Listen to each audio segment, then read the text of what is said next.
Hello students. इस video में हम 2026 सीसैट का फुल्ली डिटेल सॉल्यूशन देखेंगे। Let's start. फर्स्ट क्वेश्चन है, for 1/3 less than x less than y less than 2 which of the following statement is और always true. First statement है x plus 1/x less than y plus 1/y। Second statement है under root of 1 plus y square upon y is less than under root of 1 plus x square upon x. Always correct बोला है, तो हम एक भी case में अगर ये फॉल्स प्रूफ कर देंगे तो कंप्लीटली स्टेटमेंट जो है वो अनट्रू हो जाएगा। यहाँ पे first statement x plus 1/x less than y plus 1/y है और कंडीशन है 1/3 less than x less than y less than 2।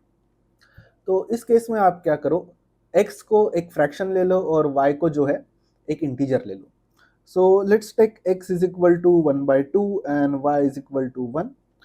इस केस में x प्लस 1/x का जो वैल्यू है वो 1/2 प्लस 1/1/2 यानी 2 प्लस 1/2 के बराबर आएगा, विच इज इक्वल टू 5/2 और 2.5। ओके, और y प्लस 1/y का वैल्यू इस केस में आ जाएगा 1 plus 1 which is equal to 2।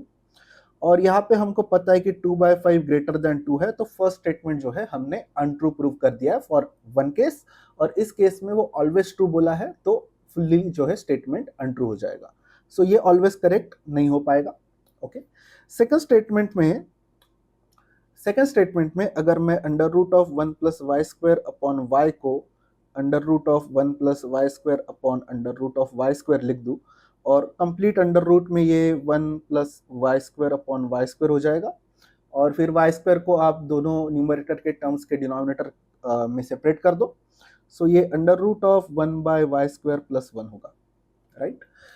यहाँ पे क्योंकि x लेस देन y बोला है तो 1/x ग्रेटर देन 1/y हो जाएगा, और इसी वजह से 1/x square greater than 1/y square होगा। तो करस्पॉन्डिंगली हमें 1/x स्क्वायर प्लस 1 का वैल्यू हमेशा 1/y स्क्वायर प्लस 1 के वैल्यू से ज़्यादा मिलेगा, और इस वजह से under root of this terms will also be following the same inequation. तो यहाँ से ये जो है ट्रू हो जाएगा। ओके, बिकॉज इसका अंडर रूट कर दो आप तो आपको यही टर्म मिलता है, और एक्स स्क्वायर वाली टर्म जो ग्रेटर है तो ये स्टेटमेंट जो है वो ट्रू है। इसका आंसर रहेगा ऑप्शन बी, 2 ओनली।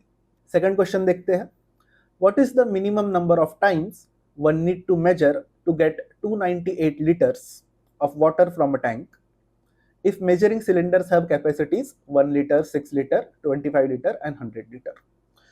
तो यहाँ पे आपको 298 लीटर्स मेजर करना है, और आपके पास जो कंटेनर है 1 लीटर, 6 लीटर, 25 लीटर और 100 लीटर के है। तो थोड़ा सा ट्रिक क्वेश्चन है यहाँ पे, अगर आप हमेशा एडिशन से जाओगे तो सच में क्वेश्चन जो है वो गलत हो जाएगा। आपको बेसिकली एम जो है वो 298 लीटर्स मेजर करना। उसको मेजर करने के लिए मिनिमम नंबर ऑफ टाइम्स आपको जो कंटेनर लग रहे हैं वो सब्ट्रैक्शन के हिसाब से आपको सोचना पड़ेगा।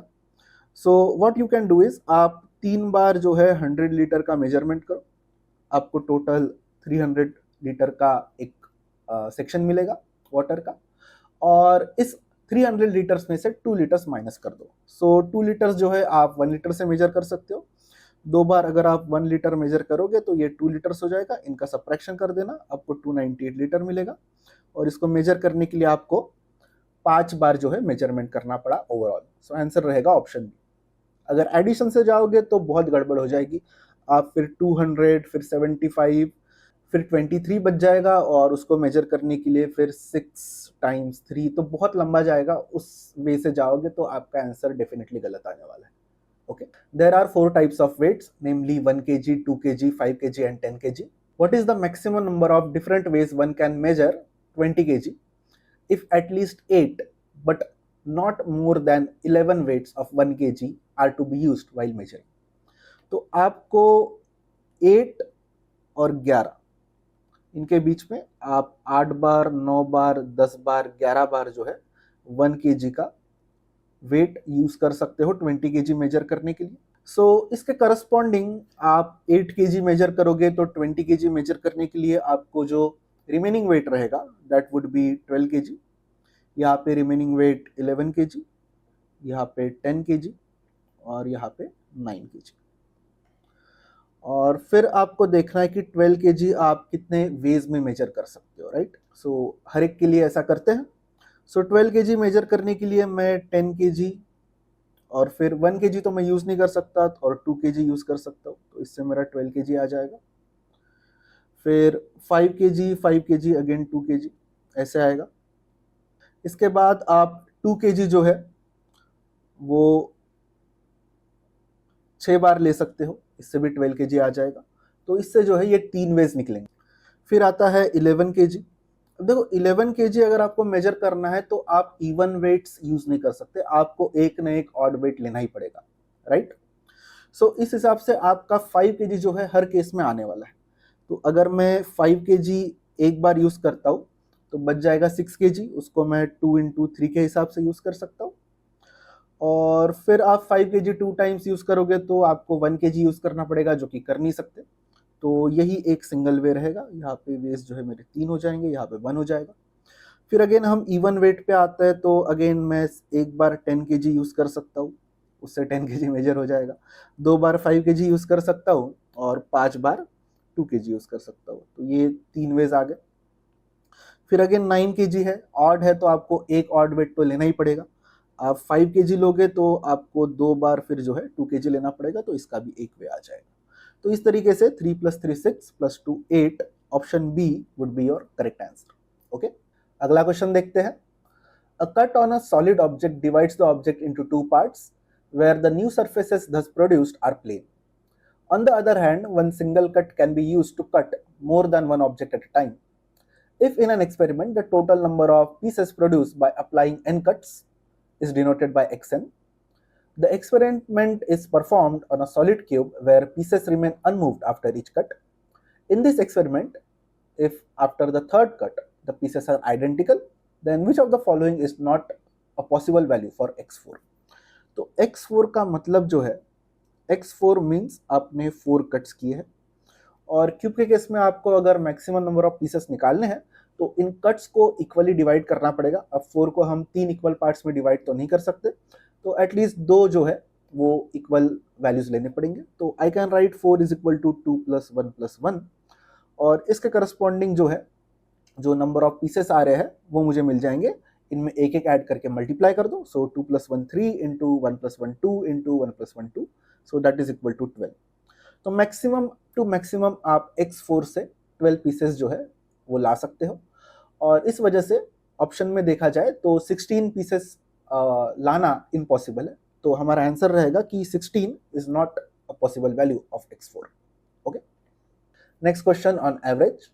The class average X is in a test increases by 4 when the score of a student is rectified whose corrected score is 100 instead of 0. Later, the score of another student was found to have been recorded as 81 in place of 56 if there are no other corrections, and the final corrected average is Y, then Y minus X is.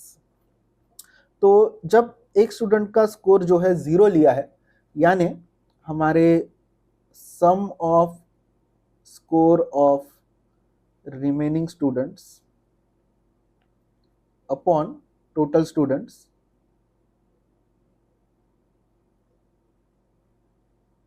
ये equal to x है। अब जब इसका score 100 डाल देंगे तब ये x का वैल्यू x + 4 हो जाएगा। तो इसको मैं सम रिमेनिंग लिख देता हूँ। इसमें अगर मैं 100 ऐड करूँ और डिवाइडेड बाय टोटल स्टूडेंट्स कर दूँ तो मुझको x + 4 मिलता है। ओके, अब नेक्स्ट क्या हुआ कि एक और स्टूडेंट था जिसका स्कोर 81 रिकॉर्ड किया था इंस्टेड ऑफ 56। तो हमको क्या करना पड़ेगा कि अभी सम ऑफ रिमेनिंग स्टूडेंट्स में ये जो स्टूडेंट का एक्चुअल स्कोर है 100, ये तो ऐड करना ही पड़ेगा, बट जो इनकरेक्ट स्कोर था उसको सब्ट्रैक्ट करके करेक्ट स्कोर फिर से ऐड करना पड़ेगा, राइट, सेकंड स्टूडेंट का। सो सेकंड स्टूडेंट का जो इनकरेक्ट स्कोर है वो 81 है, तो मुझको 81 जो है पहले सब्ट्रैक्ट करना पड़ेगा और इसमें उसका करेक्ट स्कोर ऐड करना पड़ेगा विच इज 56। अब ये सम रिमेनिंग में जो है -81 + 56 करेंगे तो इसका वैल्यू जो है एग्जैक्ट आ जाएगा, और divided by again total students करेंगे तो हमको y मिलेगा। हमें निकालना है y माइनस एक्स का value. So we have 3 equations, ये पहला, ये दूसरा और ये तीसरा। तो पहले दो को अगर मैं सब्ट्रैक्ट कर दूं तो RHS में मुझे x प्लस 4 माइनस एक्स यानी 4 मिलेगा, और LHS में मुझे 100 अपॉन टोटल स्टूडेंट्स मिलेगा। तो यहाँ से मेरे टोटल स्टूडेंट्स जो है वो आ जाएंगे इक्वल टू 25। ओके, और फिर ये 25 का वैल्यू मैं यहाँ पे पुट कर देता हूँ। तो sum of remaining students plus 100 would be equal to 25x plus 100, ये कट कर देंगे। So sum of remaining students 25x आ गया है, तो उसको यहाँ पे पुट कर देंगे। तो 25x plus 75 upon total students 25 बराबर y आएगा। 75 would be equal to 25 into y minus x, और y माइनस एक्स का वैल्यू फिर जो है 75 बाई 25 से 3 आ जाएगा। सो आंसर रहेगा option B. Next question, 3 variables x, y and z take values 2, 3, 4 or 5 such that their values are always distinct. If m and n denote the largest possible value and the smallest possible value respectively for the expression x into y plus z, then m minus n is. So बहुत ही easy question है। m मेरी जो है वो maximum value है, n मेरी जो है मिनिमम वैल्यू है। मैक्सिमम वैल्यू के लिए मल्टीप्लीकेशन में आने वाले नंबर्स मैक्सिमम कर दो। तो हमको पता है कि x into y plus z है। Maximum to maximum x into y जो है डिस्टिंक्ट होने के कारण मैं 5 इंटू 4 ले सकता हूँ, और उसमें नेक्स्ट लार्जेस्ट नंबर जो है 3 ऐड कर दो, तो ये वैल्यू 23 आती है। मिनिमम टू मिनिमम में लोएस्ट पॉसिबल नंबर्स का मल्टीप्लीकेशन कर दो, जो कि 2 इंटू 3 आता है, और इसमें नेक्स्ट लोएस्ट नंबर यानी 4 ऐड कर दो, तो ये जो है 6 प्लस 4 10 आता है। इनका सब्ट्रैक्शन करेंगे तो हमको मिलता है 13, तो आंसर रहेगा ऑप्शन सी। अगला question, suppose x, y and z are variables taking positive real numbers as their possible values. It is given that y is directly proportional to x square, y proportional to x square लिख दो, and x is inversely proportional to z, यानी x proportional to 1 by z लिख दो। For z is equal to 7 by 25, the values of x 5 है और y की value 50 है respectively. तो y की वैल्यू अगर 98 ले तो z का वैल्यू कितना आएगा ये हमको बताना है, राइट। Very easy question. तो यहाँ पे प्रोपोर्शनैलिटी अगर आप हटाओगे तो कांस्टेंट आएगा, तो मैं y is equal to k1 x square लिख सकता हूँ और x is equal to k2 by z लिख सकता हूँ। ओके, सो मुझको ये वैल्यूज पता है, तो हर एक कांस्टेंट को मैं आराम से निकाल सकता हूँ। आई कैन राइट y बराबर 50, k1 इंटू एक्स स्क्वायर बराबर 25, x 5 है तो k1 का वैल्यू जो है वो 2 आ जाएगा, और x बराबर 5 k2, और z बराबर कितना है 7 बाई 25, तो 25 ऊपर जाएगा, तो k2 का वैल्यू जो है वो 7 इंटू 5 बाई 25 से 7 बाई 5 आ जाएगा।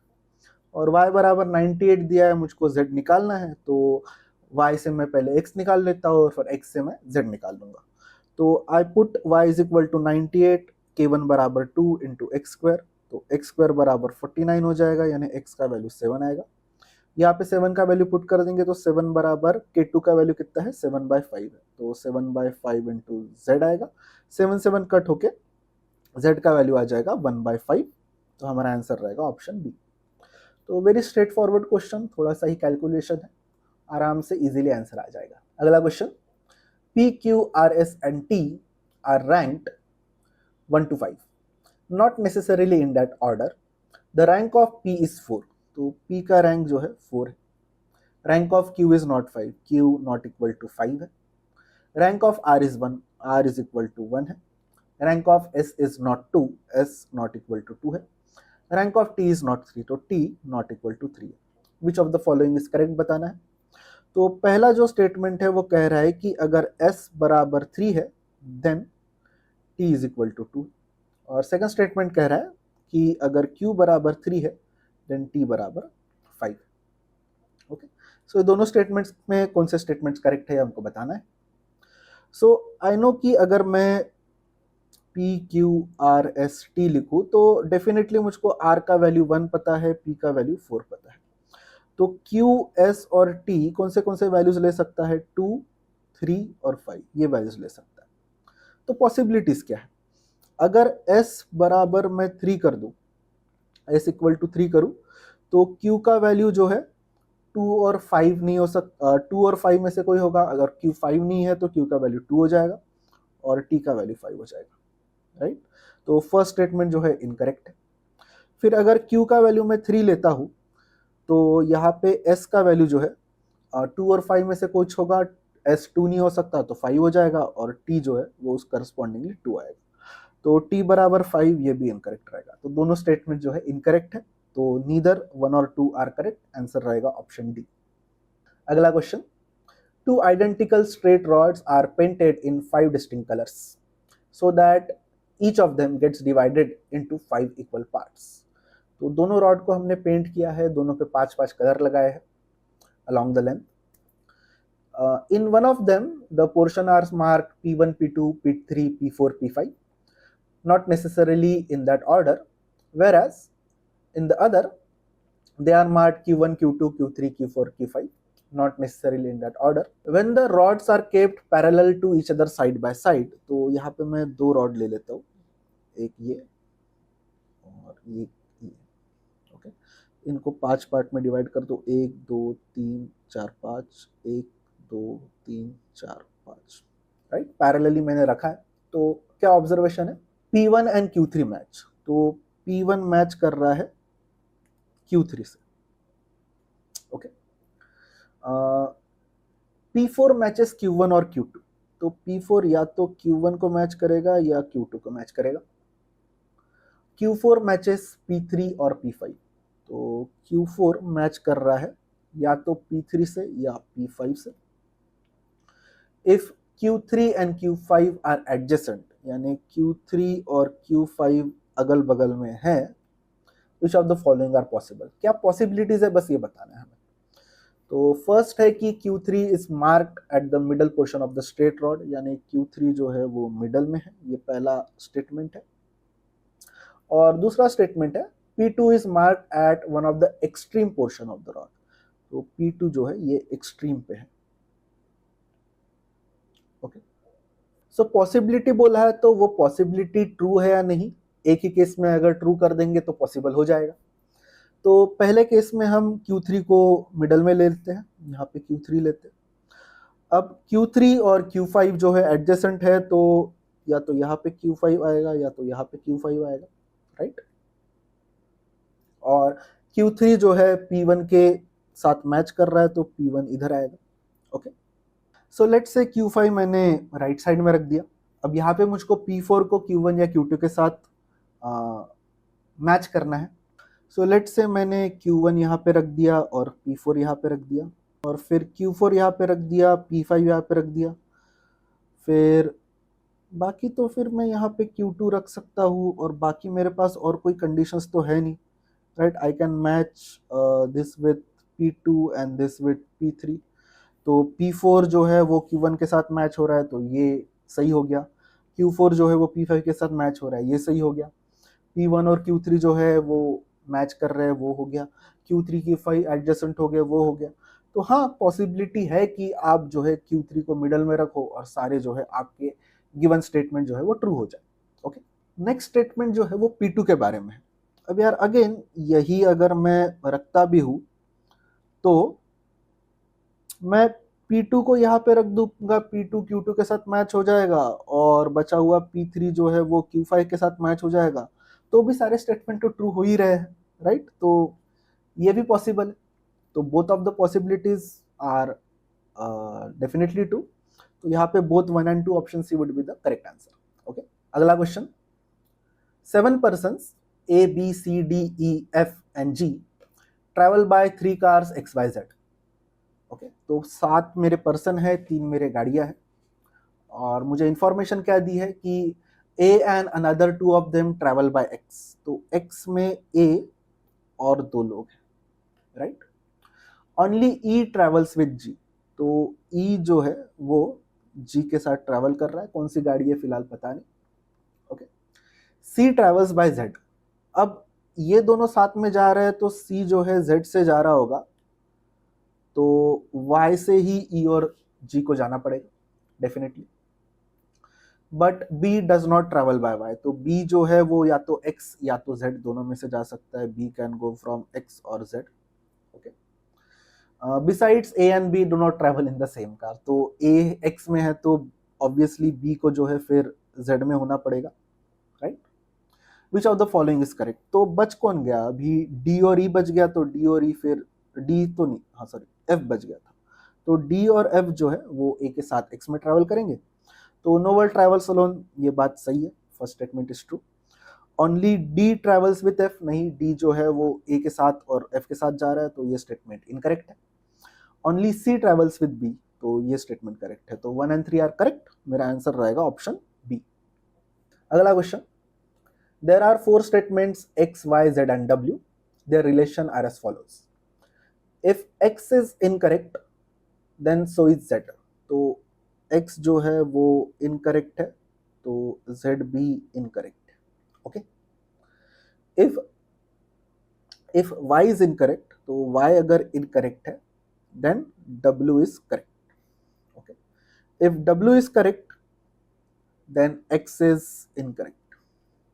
विच of the following is are correct, तो देखो अगर इसको मैं देखूं तो ये इससे रिलेट हो सकता है सिंपली, तो y अगर इनकरेक्ट है तो w करेक्ट है, और w करेक्ट है तो x इनकरेक्ट है, और x इनकरेक्ट है तो z भी इनकरेक्ट है। सो अगर x करेक्ट है तो इसके करस्पॉन्डिंगली w को भी इनकरेक्ट रहना पड़ेगा, और अगर w इनकरेक्ट है तो उसके करस्पॉन्डिंगली y को करेक्ट होना पड़ेगा, तो x करेक्ट है तो y करेक्ट है, ये स्टेटमेंट करेक्ट है।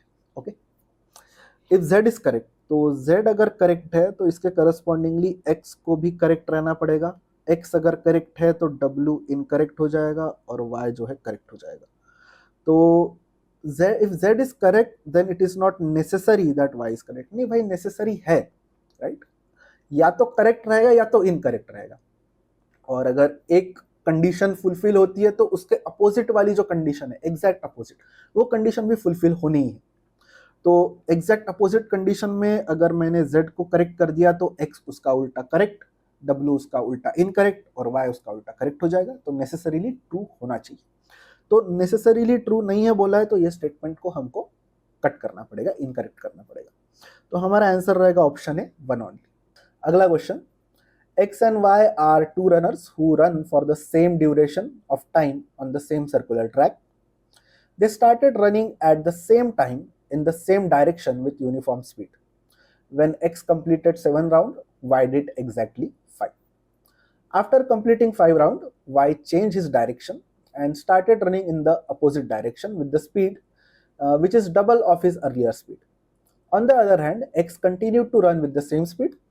They stopped running when x completed exactly 21 rounds. How many times did x and y meet after they had started and before they finally stopped? तो start होने के बाद और स्टॉप होने से पहले कितने बार मिले, ये हमको बताना है। सो हमको पता है कि जब x ने 7 राउंड कंप्लीट किए तब y ने 5 राउंड कंप्लीट किए, तो अगर मुझे इनकी स्पीड निकालनी है और ये साथ में हुआ तो लेट से ये टाइम जो है t है, t ड्यूरेशन में हो गया, तो x का स्पीड जो है 7 राउंड्स पर t है, राइट, और y का स्पीड जो है 5 राउंड्स पर t है, right. t can be any time duration, right, hours seconds कुछ भी हो सकता है, बट पॉइंट ये है कि दोनों के लिए ये वैल्यू सेम रहेगी। ओके, तो मैं अगर रिलेटिव स्पीड निकालता हूं कि speed of x with respect to y, ये 2 राउंड्स पर t आती है। ओके, ये x की स्पीड माइनस y की स्पीड करना पड़ेगा क्योंकि सेम डायरेक्शन में जा रहे हैं, राइट। तो ये जो है फर्स्ट 5 राउंड्स के लिए है y के। ओके, अब x का स्पीड मुझको पता है 7 राउंड्स पर t है, तो टोटल टाइम जो है वो 21 राउंड्स ऑफ x कंप्लीट करने के लिए, एक टी में 7 राउंड कर रहा है तो 3t में 21 राउंड कर देगा, तो 3t का मेरा टोटल ड्यूरेशन हो गया। ओके, अब रिलेटिव स्पीड का कंसेप्ट कैसा है कि आप जो है विथ रिस्पेक्ट टू y मान रहे हो तो y को जो है स्टेशनरी मान लो, y जहाँ पे स्टार्ट किया वहां पे ही है, और इसके करस्पॉन्डिंगली t टाइम में x जो है वो 2 राउंड कंप्लीट किया है, राइट। तो करस्पॉन्डिंगली मैं देख सकता हूँ कि अगर y जगह पे है और x 2 राउंड कंप्लीट कर रहा है, यानी वो y को 2 बार मिला होगा।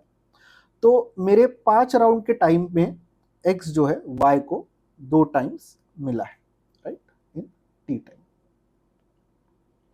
ओके, अब नेक्स्ट क्या हुआ कि मेरे x की स्पीड तो अभी भी 7 राउंड्स पर t ही है, बट y की स्पीड जो है वो डबल हो गई और अपोजिट डायरेक्शन में हो गई। तो y की स्पीड जो है वो 10 राउंड पर t हो जाएगी इन अपोजिट डायरेक्शन। और फिर मैं रिलेटिव स्पीड अगर निकालता हूं तो speed of x with respect to y, अब अपोजिट होने के कारण इनको ऐड करना पड़ेगा, तो ये 17 राउंड्स पर t आएगा, राइट। यानी एक t ड्यूरेशन में ये 17 बार मिलेंगे। ओके, तो 2t ड्यूरेशन में ये 34 टाइम्स मिल रहे हैं। ओके, बट इसमें मुझको ये आखिरी बार जब मिल रहे हैं उस एक इंस्टेंस को कट करना पड़ेगा, तो 33 टाइम्स लेना पड़ेगा। तो 33 टाइम्स अगर मैंने ये ले लिया तो इधर 2 बार मिले, इधर 33 बार मिले, तो टोटल जो है 35 टाइम्स मिलेंगे। मेरा आंसर जो है ऑप्शन ए रहेगा। अगला question, in an objective type question paper 5 marks were awarded for a correct answer and 2 marks are deducted for a wrong answer. A student attempted all the questions and got a score of 69. Had he been awarded 4 marks for correct answer and 1 mark deducted for wrong answer, he would have scored 84. How many questions were there in the question paper? तो let's say जो है इसके correct question जो है वो मैं x ले लेता हूँ, इनकरेक्ट क्वेश्चंस जो है वो y ले लेता हूँ, तो टोटल क्वेश्चंस जो है मेरा x प्लस y रहेगा। ओके, और अगर उसका स्कोर 69 आ रहा है, अगर 5 मार्क्स करेक्ट के लिए और 2 मार्क्स डिडक्ट हो रहे हैं रॉन्ग के लिए, तो 5 करेक्ट के हिसाब से टोटल मार्क्स 5x हो जाएंगे, और 2 फॉर इनकरेक्ट के हिसाब से 2y मार्क्स मेरे को सब्ट्रैक्ट करने पड़ेंगे, ये वैल्यू 69 के बराबर आएगी।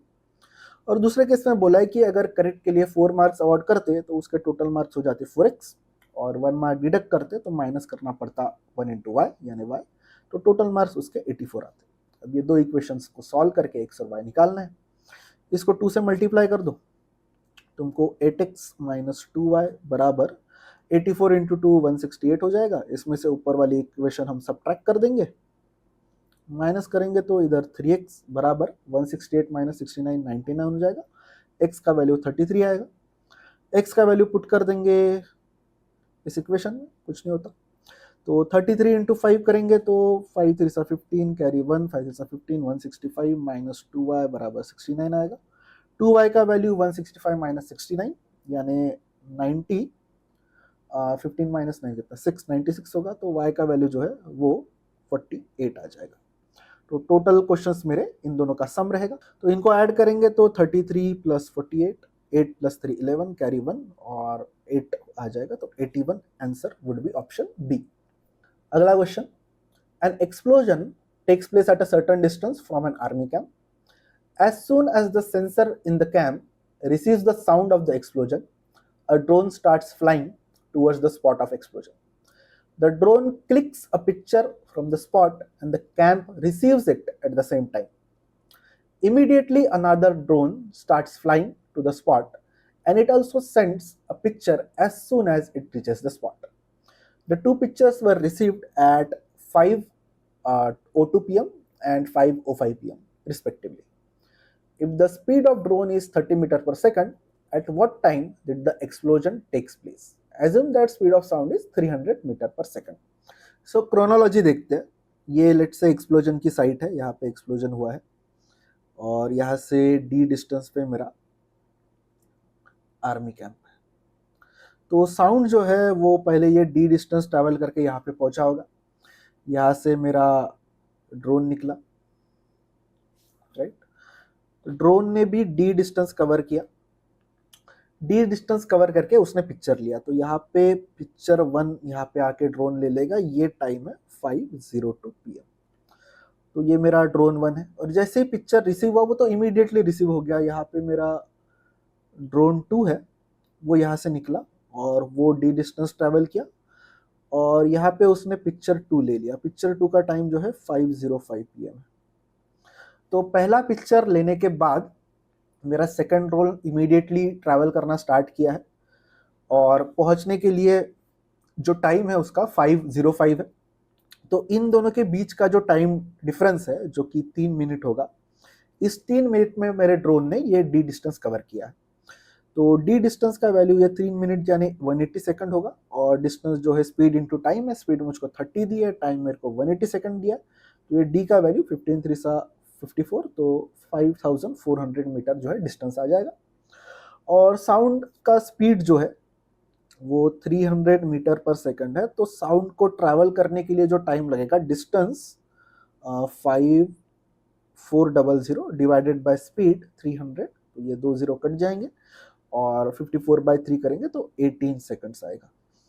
यानी अब यहाँ पे साउंड जो है यहाँ 18 सेकंड्स ट्रैवल किया है, और ड्रोन जो है उसको अगेन ये डी डिस्टेंस ट्रैवल करने में मैं देख रहा हूँ कि ड्रोन का स्पीड जो है, ड्रोन को जो है कितना टाइम लग रहा है, 180 सेकंड्स लग रहे हैं।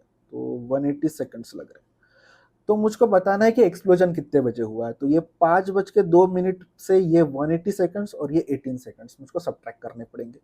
तो एक्चुअली अगर मैं 5 से 180 सेकंड्स यानी 3 मिनट सब्ट्रैक्ट करूंगा तो 4:59 हो जाएंगे, और इससे फिर अगेन -18 सेकंड करूंगा तो 4:58 और 60 - 18 करूंगा तो कितना, 42 सेकंड्स। ये मेरा आंसर रहेगा। तो 558:42 ये मेरा आंसर रहेगा, which is option C. Next question, the digit in the unit place of number 6⁻129 into 7⁻307। तो 6⁻129 में मुझको पता है कि 6 अगर नंबर है, इसके यूनिट, इसके पावर्स के यूनिट प्लेस में क्या अगर आ रहा है देखना है, तो 6 के हर पावर के यूनिट प्लेस में जो रिजल्ट आ रहा है उसके यूनिट प्लेस में जो डिजिट आता है वो 6 ही है, राइट। 6⁻16, 6⁻236, 6⁻216, तो 6 ही आने वाला है। तो इसका यूनिट प्लेस जो है वो तो 6 हो गया। और 7⁻307 है, 307 को अगर मैं 4 से डिवाइड करूँ तो जो रिमाइंडर आता है वो देखना पड़ेगा। 4 7 28 होता है, बचेगा 27, और 4 6 24 होता है, तो रिमाइंडर आ जाएगा 3। तो इसका जो यूनिट प्लेस है वो 7⁻3 के यूनिट प्लेस के बराबर रहेगा। 7⁻3 343 होता है, तो यूनिट प्लेस जो है वो मेरा 3 आ जाएगा। तो यूनिट प्लेस में, इसके यूनिट प्लेस में 6 आ रहा है, इसके यूनिट प्लेस में 3 आ रहा है, 16 तो 3 करेंगे 18 आएगा, तो एंड रिजल्ट के यूनिट प्लेस में आ जाएगा डिजिट 8। आंसर रहेगा ऑप्शन सी। अगला question, a person saves 10% of his salary every month. If his salary increases by 12% and the expenditure increases by 10%, then what will be the change in his saving per month? तो let's say मैं इसकी salary कर देता हूँ ₹100। तो saving जो है वो हो जाएगी 10% यानी ₹10, और इंक्रीज सैलरी जो है, तो एक्सपेंडिचर जो है इसका रिमेनिंग यानी ₹90 रहेगा। इंक्रीज सैलरी 12% से इंक्रीज हो रही है यानी ये ₹112 हो गए, और एक्सपेंडिचर इंक्रीज हो गया 10% से, तो 90 + 10% ऑफ 90, 10% ऑफ 90 तो 9 होगा, यानी ये 99 आ जाएगा। तो ये मेरा एक्सपेंडिचर आ गया। तो सेविंग जो रहेगी वो फिर 112 - 99, नई सैलरी 112, नई सेविंग 99, यानी ₹13 हो जाएगी। और परसेंटेज इंक्रीज जो मेरा इंक्रीज है सेविंग में, वो new saving minus original saving यानी 13 - 10 3 रहेगा, और परसेंटेज इंक्रीज में इंक्रीज अपॉन ओरिजिनल सेविंग 10 × 100 करना पड़ेगा, तो ये 30% आ जाएगा इंक्रीज। आंसर रहेगा ऑप्शन बी। ओके, अगला question, P has a son and a daughter. तो पी जो है इसको एक सन है और एक डॉटर है, राइट, सन और डॉटर। अच्छा, एस वगैरह यूज कर रहा है तो इसको छोड़ दो, right. Square for son and kite for daughter. S is the mother of T. तो एस मदर है टी की। अच्छा, अभी तक रिलेशन नहीं आया है। S is R spouse, Q and are R children of P. Then how is Q related to S? तो यार क्यू अब यार या तो मेल हो सकता है या तो फीमेल हो सकता है, हमको पता नहीं, राइट। पी के 2 जो चिल्ड्रन है वो क्यू और आर है, कौन मेल है कौन फीमेल है पता नहीं, ओके। और अगेन पी भी मेल है फीमेल है ये भी नहीं पता। S is mother of T बोला है, एस इज आर स्पाउस, तो एस मदर है टी की और एस स्पाउस है आर की, तो आर और एस जो है वो मैरिड है, एस फीमेल है क्योंकि एस मदर है किसकी, टी की, तो ये इधर टी आ जाएगा और आर जो है वो मेल हो जाएगा और क्यू जो है वो अगेन फीमेल हो जाएगी। How is Q related to S, तो क्यू जो है वो एस की सिस्टर इन लॉ रहेगी, राइट। तो अच्छा सिस्टर इन लॉ नहीं, सिस्टर ऑफ द हस्बैंड दिया है, ठीक है। तो Q is sister of husband of S, S का हस्बैंड जो है वो आर रहेगा और आर की सिस्टर जो है क्यू रहेगी, तो आंसर रहेगा option D, okay. Sister in law नहीं दिया, इसमें सिस्टर ऑफ हस्बैंड दे दिया, ठीक। How many 3 digit number can be expressed as an integral power of 2, क्या ये क्वेश्चन पूछ लिया यार। 2 की पावर 5 देखोगे तो 32 है, 2 की पावर 6 64, 2 की पावर 7 128, पहला 3 डिजिट नंबर। 2 की पावर 8 256, 2 की पावर 9 512, 2 की पावर 10 1024, तो ये 3 डिजिट नंबर आ रहे हैं, आंसर रहेगा ऑप्शन सी। अगला question, every red is blue, every blue is green, every green is yellow. अच्छा, तो अगर मैं रेड का बॉक्स बनाता हूँ तो रेड के बॉक्स को पूरी तरीके से ब्लू का बॉक्स कवर करेगा और ब्लू के बॉक्स को पूरी तरीके से ग्रीन का बॉक्स कवर करेगा और ग्रीन के बॉक्स को पूरी तरीके से येलो का बॉक्स कवर करेगा, ठीक। सो यहाँ पे फर्स्ट स्टेटमेंट क्या है, पी है every blue is yellow, her blue yellow है क्या, बिल्कुल है, येलो का बॉक्स ऑल इनकम्पासिंग है। एवरी रेड इज ग्रीन, हाँ ग्रीन जो है रेड को पूरी तरीके से इनकम्पास करता है, तो every red is green is also correct. Every red is yellow, हाँ ये भी करेक्ट, तो तीनों स्टेटमेंट करेक्ट है, आंसर रहेगा option D. Next question, how many times does 5 appear in 2 digit positive numbers, ये भी इजी क्वेश्चन है, राइट। तो मैं जो है 5 अपीयरिंग वंस वाले नंबर लेता हूं और 5 अपीयरिंग ट्वाइस वाले नंबर लेता हूँ, तो 5 अपीयरिंग ट्वाइस वाला 2 डिजिट नंबर तो 55 है, इसमें 2 बार 5 आता है, राइट। 5 अपीयरिंग वंस वाले नंबर में 2 केसेस बनेंगे कि 5 जो है वो यूनिट प्लेस में है और 5 जो है वो टेंस प्लेस में है, ओके।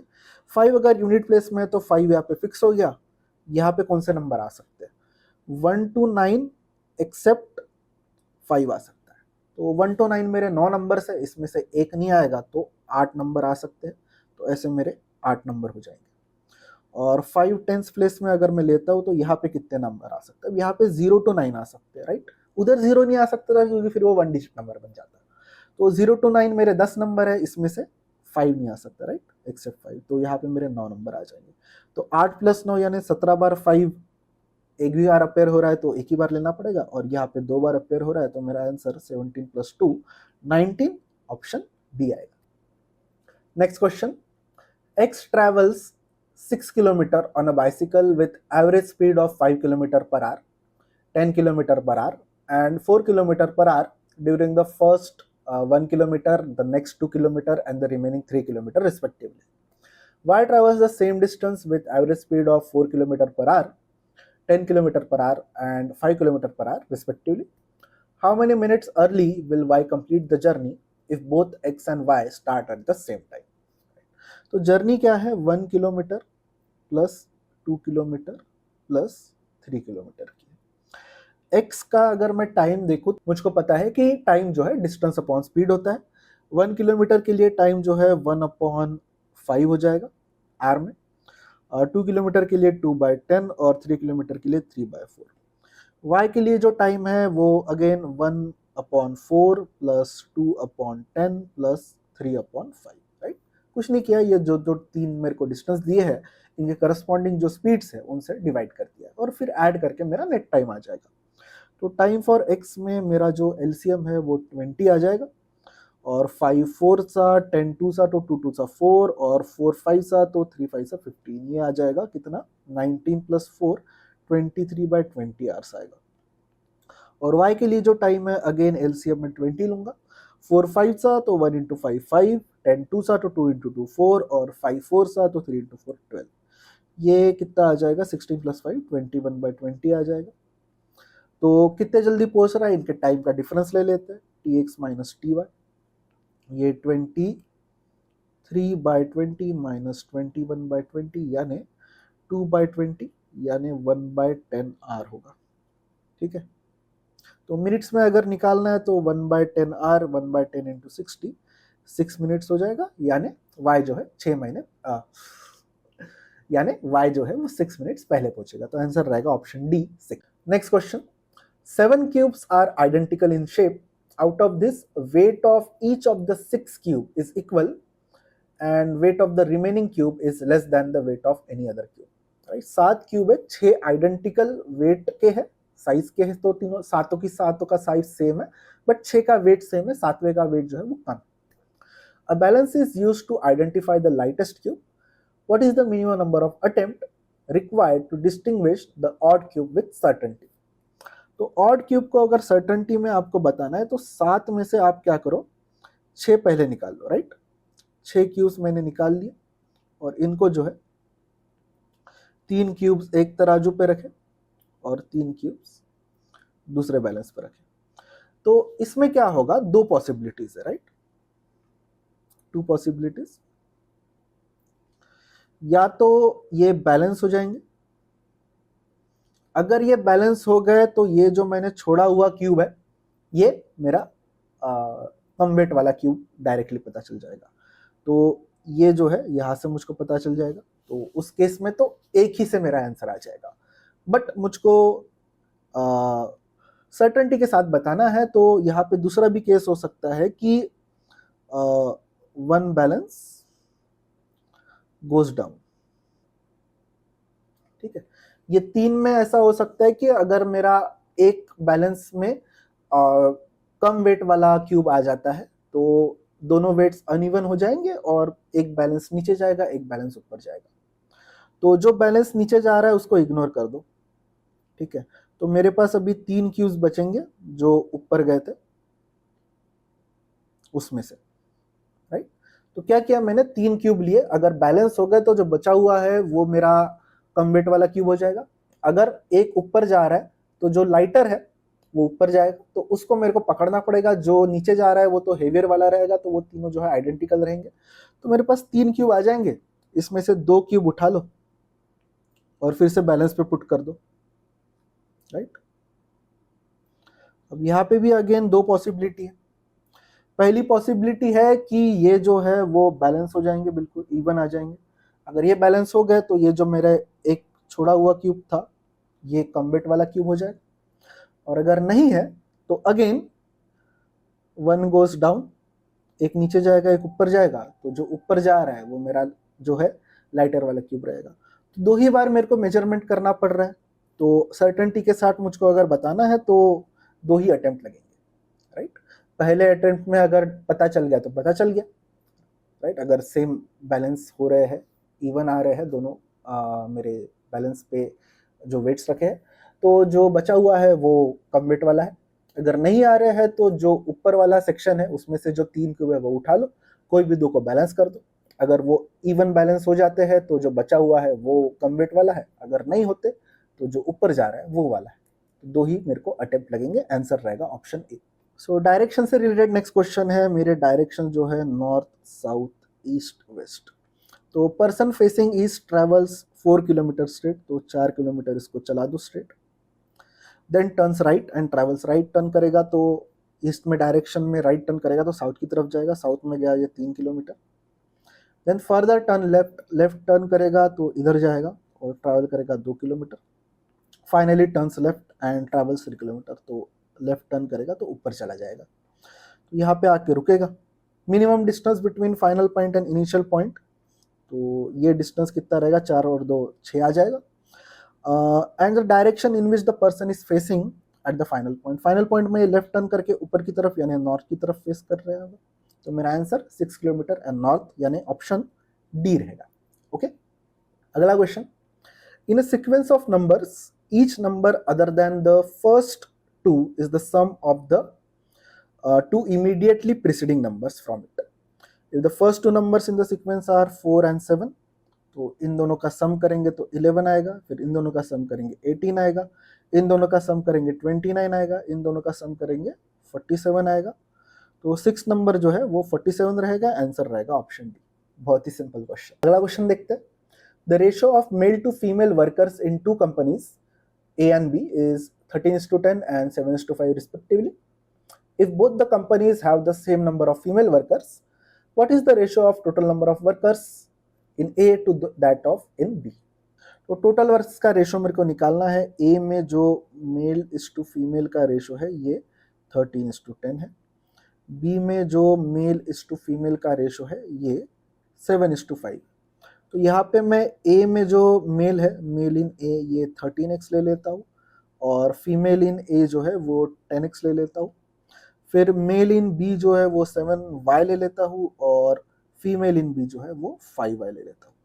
अब दोनों कंपनीज में बोला है कि same number of female workers है, यानी एफ ए बराबर एफ बी हो जाएगा, right. Female in A is equal to female in B, यानी 10x बराबर 5y आएगा या y की वैल्यू आ जाएगी 2x, ठीक है। और रेशो निकालना है मेरे को total workers in A to total workers in B. तो टोटल इन ए जो है male in A plus female in A 23x होगा और टोटल इन बी जो है वो मेल इन बी और फीमेल इन बी, इनका सम 12y होगा। y बराबर 2x है तो इसको मैं 24x लिख सकता हूँ, y के जगह 2x पुट करके। तो TA बाई TB का value 23x upon 24x, x cut, तो आंसर आ जाएगा 23:24, which is option B. Next question. If the product of the HCF and LCM of two distinct numbers is the cube of one of the number, then which of the following statement is are correct? तो अगर मेरे को पता है कि HCF into LCM जो है वो प्रोडक्ट ऑफ टू नंबर्स के बराबर होता है, राइट। तो ये बोला है कि इनका जो प्रोडक्ट है वो एक नंबर के क्यूब के बराबर है। अगर एक नंबर मैंने x ले लिया, दूसरा नंबर मैंने y ले लिया, तो अगर x का क्यूब होता है HCF इंटू LCM तो x क्यूब बराबर x इंटू y आएगा, यानी y का वैल्यू x² आ जाएगा। तो difference in the number is an even number बोला है। डिफरेंस में अगर y माइनस एक्स करता हूँ यानी x² माइनस एक्स करता हूँ तो यहाँ पे x इंटू एक्स माइनस 1 आएगा। अब x इंटू एक्स माइनस 1 की खासियत यह है कि ये दो जो है कॉन्सेक्यूटिव नंबर्स है। तो कॉन्सेक्यूटिव नंबर्स में अगर दो नंबर कॉन्सेक्यूटिव है तो उसमें से डेफिनेटली एक नंबर इवन होना ही है, तो ये डेफिनेटली इवन रहेगा, तो 1 is correct. One of the number is perfect square, x² जो है परफेक्ट स्क्वायर है, तो ये भी करेक्ट रहेगा। तो मेरा आंसर रहेगा option C, both 1 and 2 are correct. अगला question, if x and y are 2 digits and the number 4x 5y 790 is divisible by 11, then what is the remainder if x plus y is divided by 11? तो यार 11 की जो मेरी divisibility test है वो odd places के digit ले लो, ये और ये, इनका सम कर दो, और इवन प्लेसेस के डिजिट ले लो, ये और ये, इनका सम कर दो और उनका सब्ट्रैक्शन करो। तो ऑड प्लेसेस का अगर मैं सम करता हूँ तो 5 + 4 9 + 7 16 माइनस इवन प्लेसेस का सम करता हूँ तो x + y + 9 आएगा। तो ये वैल्यू 16 - 9 करेंगे तो 7 - x + y आती है। तो ये या तो इक्वल टू 0 होना चाहिए और डिविजिबल बाय 11 होना चाहिए। ओके, तो यार अगर 7 - x + y, अच्छा इसका बेसिकली मेरे को एब्सोल्यूट वैल्यू लेनी है, तो हो सकता है x + y 7 से ज़्यादा हो, तो या तो मैं इसको x + y - 7 इसके लिए भी जो है चेक कर सकता हूँ। ओके, जो बड़ा नंबर है उसमें से छोटा नंबर माइनस करना है। ओके, तो मुझको डेफिनेटली पता नहीं है कौन सा बड़ा है कौन सा छोटा है, बट ये या तो 0 और डिविजिबल बाय 11 होना चाहिए। तो 0 अगर है तो x + y का वैल्यू 7 आ जाएगा और 7 डिवाइडेड बाय 11 करेंगे तो रिमाइंडर का वैल्यू 7 आएगा।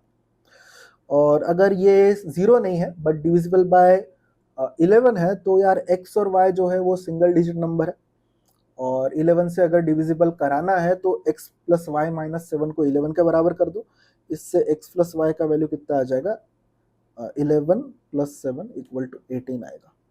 तो दो डिजिट जिनका सम 18 है, यार ये तो एक ही पॉसिबिलिटी है कि x बराबर 9 और y बराबर 9 हो जाए, एक्सट्रीम नंबर ही पुट करने पड़ेंगे।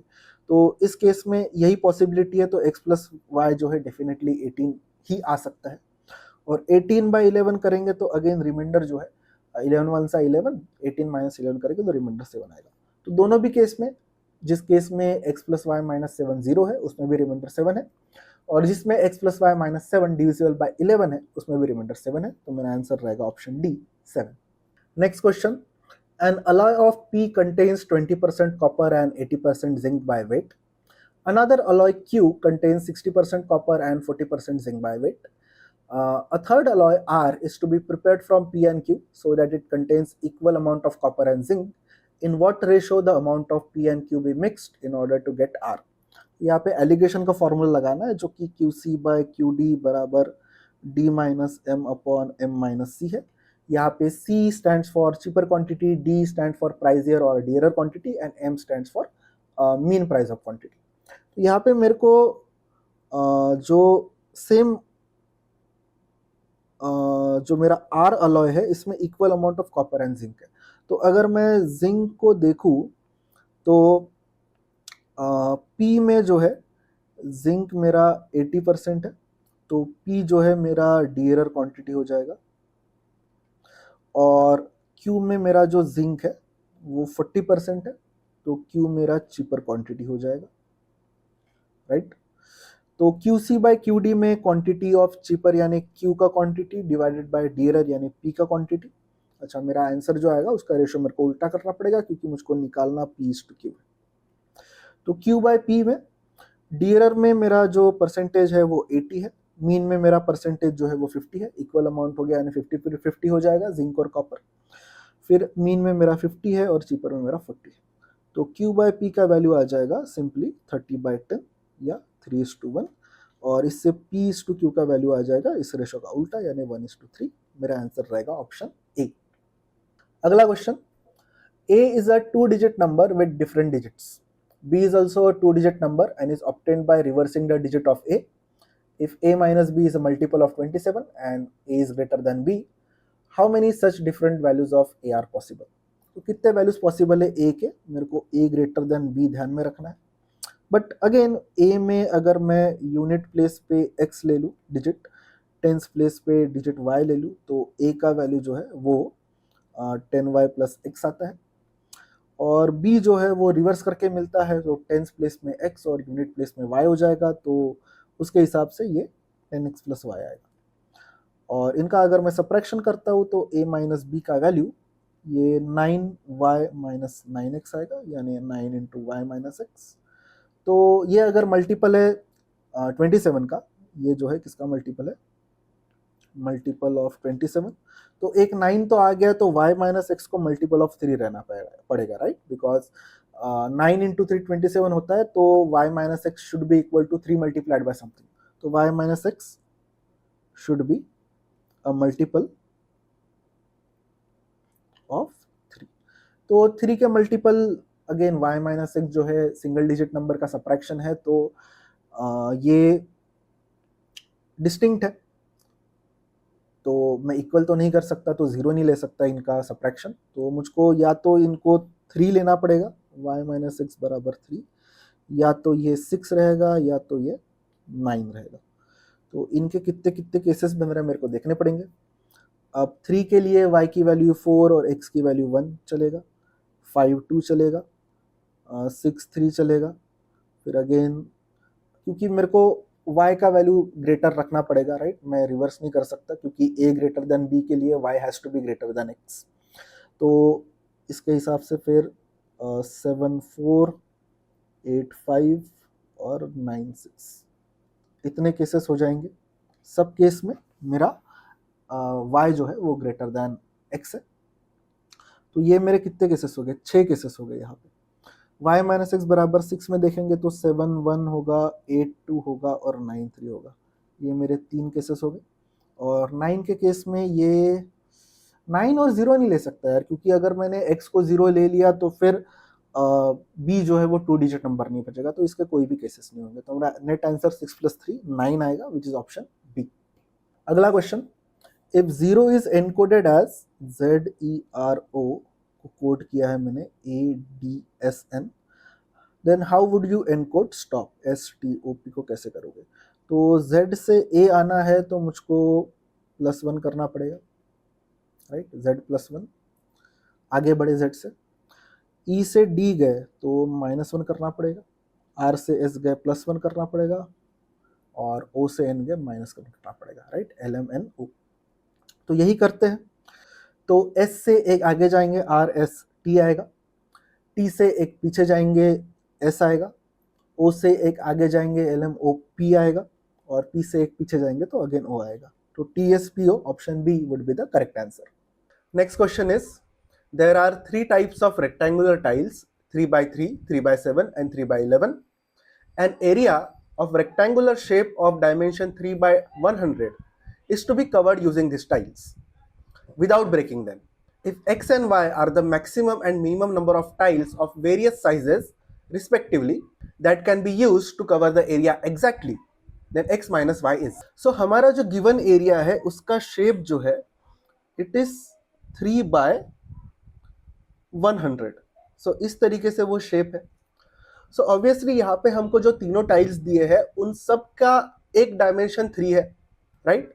सो उसी पैटर्न में हमको जो है टाइल्स अरेंज करनी पड़ेंगी अप टू 100। सो लेट से मैं 3x3 की X टाइल्स यूज कर रहा हूँ, 3x7 की Y टाइल्स यूज कर रहा हूँ, और 3x11 की Z टाइल्स यूज कर रहा हूँ। सो इनका जो अदर वाला डायमेंशन है ये सब ऐड करके मुझे 100 मिलना चाहिए, राइट। अगर मैं 3x3 की 10 टाइल्स यूज करूंगा तो उसका एक डायमेंशन तो 3 रहने वाला है, बट उसको इस पैटर्न में जब मैं अरेंज करूंगा तब 10 टाइल्स से ये 100 का 3 × 10 30 डायमेंशंस जो है वो कवर हो जाएंगे। सो यही कॉन्सेप्ट का यूज जो है मैं इस प्रॉब्लम को सॉल्व करने के लिए करूंगा। So what I will do is, यहाँ पे अगर 3x3 की X टाइल्स है तो वो 3x डायमेंशन कवर करेगी आउट ऑफ 100, और 3x7 की 7y करेगी, और 3x11 की 11z करेगी, और इनका सम जो है टोटल 100 होगा। अब इसमें अगर आपको नंबर ऑफ टाइल्स मैक्सिमाइज करनी है तो छोटे डायमेंशन के टाइल्स ज्यादा यूज करने पड़ेंगे। तो अगर मैं 11 का कोई भी टाइल यूज नहीं करता हूं तो मैक्सिमम टू मैक्सिमम मैं 3x3 के 33 टाइल्स यूज कर सकता था, बट उसमें फिर जो है एक बच जाता, राइट, 33 × 3 = 99, तो एक बच जाता जो मैं 7 और 11 वाले डायमेंशन से कवर नहीं कर सकता हूँ, right. So what I will do is, यहाँ से जो है मैं एक बच रहा है तो I need 1 at least of 7, right. 7 का एक टाइल अगर आ जाए तो 7 के एक टाइल में 3x3 के 2 टाइल्स और वो एक जो है वो कवर हो जाएगा। सो आउट ऑफ 33 मुझे 31 टाइल्स लगेंगे 3x3 के। सो 3x3 के जब मैं 31 टाइल्स यूज करूंगा तब ये 31 × 3 93 डायमेंशन कवर हो जाएगा, और 3x7 की एक टाइल यूज करूंगा तो यहाँ से 7 कवर हो जाएगा, और ये 93 + 7 जो है मुझको 100 दे देगा, राइट। सो अकॉर्डिंगली मेरा जो मैक्सिमम वैल्यू रहेगा विच इज x, अच्छा यहाँ पे x जो है वो कैपिटल मान लेते हैं, right. So x is the maximum number of tiles that you can use, ये आ जाएगा मेरा ये 31 + 1 32। फिर minimum number of tiles use करना है तो मेरे को 3x11 वाली जो टाइल्स है वो मैक्सिमम यूज करनी पड़ेगी, तो ये भी मैं 9 यूज करके 19 ला सकता, बट वो बचा हुआ एक कवर करने के लिए मेरे पास टाइल्स नहीं है। सो मुझे 3x11 की 9 नहीं तो 8 टाइल्स यूज करूंगा, तो 11 × 8 जो है 88 इससे कवर हो जाएगा, और 100 - 88 कितना बचेगा, 12 बचेगा। अब 7 वाली टाइल जो है वो मैं एक यूज करके 5 आ सकता था जिसको 3 वाला कवर नहीं कर पाता। So rather than using 3x7 वाली टाइल्स मैं 3x3 के 4 टाइल्स यूज करता हूँ ताकि 3x4 जो है वो 12 आ जाए। तो इस तरीके से 3x11 के 8 टाइल्स और 3x3 के 4 टाइल्स मिला के मेरी y की वैल्यू जो है वो 12 आएगी, और x - y में मेरा 32 - 12 आंसर दे देगा मुझे 20। सो आंसर रहेगा option A 20। Next question, a train has to complete a journey of 800 kilometers. If it meets a minor accident, its speed becomes half of the existing speed. If there is a mechanical defect, the speed becomes 1/4 of the existing speed. On its way, the train meets with a minor accident after 200 kilometers, and 400 kilometers thereafter, it develops a mechanical defect. Had the train developed the mechanical defect after 200 kilometers and met the minor accident 400 kilometers thereafter, It would have taken 4 more hours to reach the destination. What was the original speed of train in kilometer per hour? So I know कि हमारी जो journey है वो 800 kilometres की, right? सो पहले case में, case 1 अगर मैं लेता हूँ, केस 1 में जो ट्रेन आ रही है, on it's way the train meets minor accident after 200 kilometres. Let's say train की स्पीड जो है वो v किलोमीटर पर आवर है. ओके, सो ट्रेन जो है पहले 200 किलोमीटर जो है v किलोमीटर पर आवर की स्पीड से गई, राइट? उसके बाद उसके साथ क्या हो गया, एक माइनर एक्सीडेंट हो गया, और माइनर एक्सीडेंट की वजह से स्पीड जो है एग्जिस्टिंग स्पीड के हाफ हो गई. तो अभी स्पीड जो है आफ्टर 200 किलोमीटर्स v/2 हो गई है, और v/2 किलोमीटर पर आवर ये जो है 400 किलोमीटर नेक्स्ट के चली है, राइट? इसके बाद जो है उसने एक मैकेनिकल डिफेक्ट आ गया, और मैकेनिकल डिफेक्ट की वजह से उसकी स्पीड जो है 1/4 ऑफ एग्जिस्टिंग स्पीड हो गई, यानी v/2 का 1/4 करेंगे तो v/8 किलोमीटर पर आवर हो गई, और इससे जो है वो बचे हुए 200 किलोमीटर उसने कवर की. अब इस पूरी जर्नी का टाइम ले लेते हैं t1. ओके, नेक्स्ट बात करते हैं केस 2 की. सो केस 2 में क्या हो रहा है कि अगर उसने 200 किलोमीटर बाद मैकेनिकल डिफेक्ट आ गया रहता, यानी 200 किलोमीटर तक तो अगेन उसकी स्पीड जो है v किलोमीटर पर आ रही है, बट मैकेनिकल डिफेक्ट की वजह से क्या हो जाता है, उसकी स्पीड जो है 1/4 ऑफ ओरिजिनल हो जाती है, यानी v/4 किलोमीटर पर आवर हो गई, और ये जो है आगे के 400 किलोमीटर तक चली. उसके बाद क्या हो गया, उसमें एक्सीडेंट आ गया, माइनर एक्सीडेंट की वजह से उसकी स्पीड क्या हो गई, फिर अगेन हाफ ऑफ ओरिजिनल हो गई, तो half of existing again v/80 हो जाएगा, और ये जो है बचे हुए 200 किलोमीटर तक चलेगी. इसमें टाइम जा रहा है t2, और मुझे दिया है कि अगर ये t2 टाइम जो है वो t1 से 4 आवर्स ज़्यादा है, तो t2 is equal to t1 + 4 ले सकता हूँ मैं.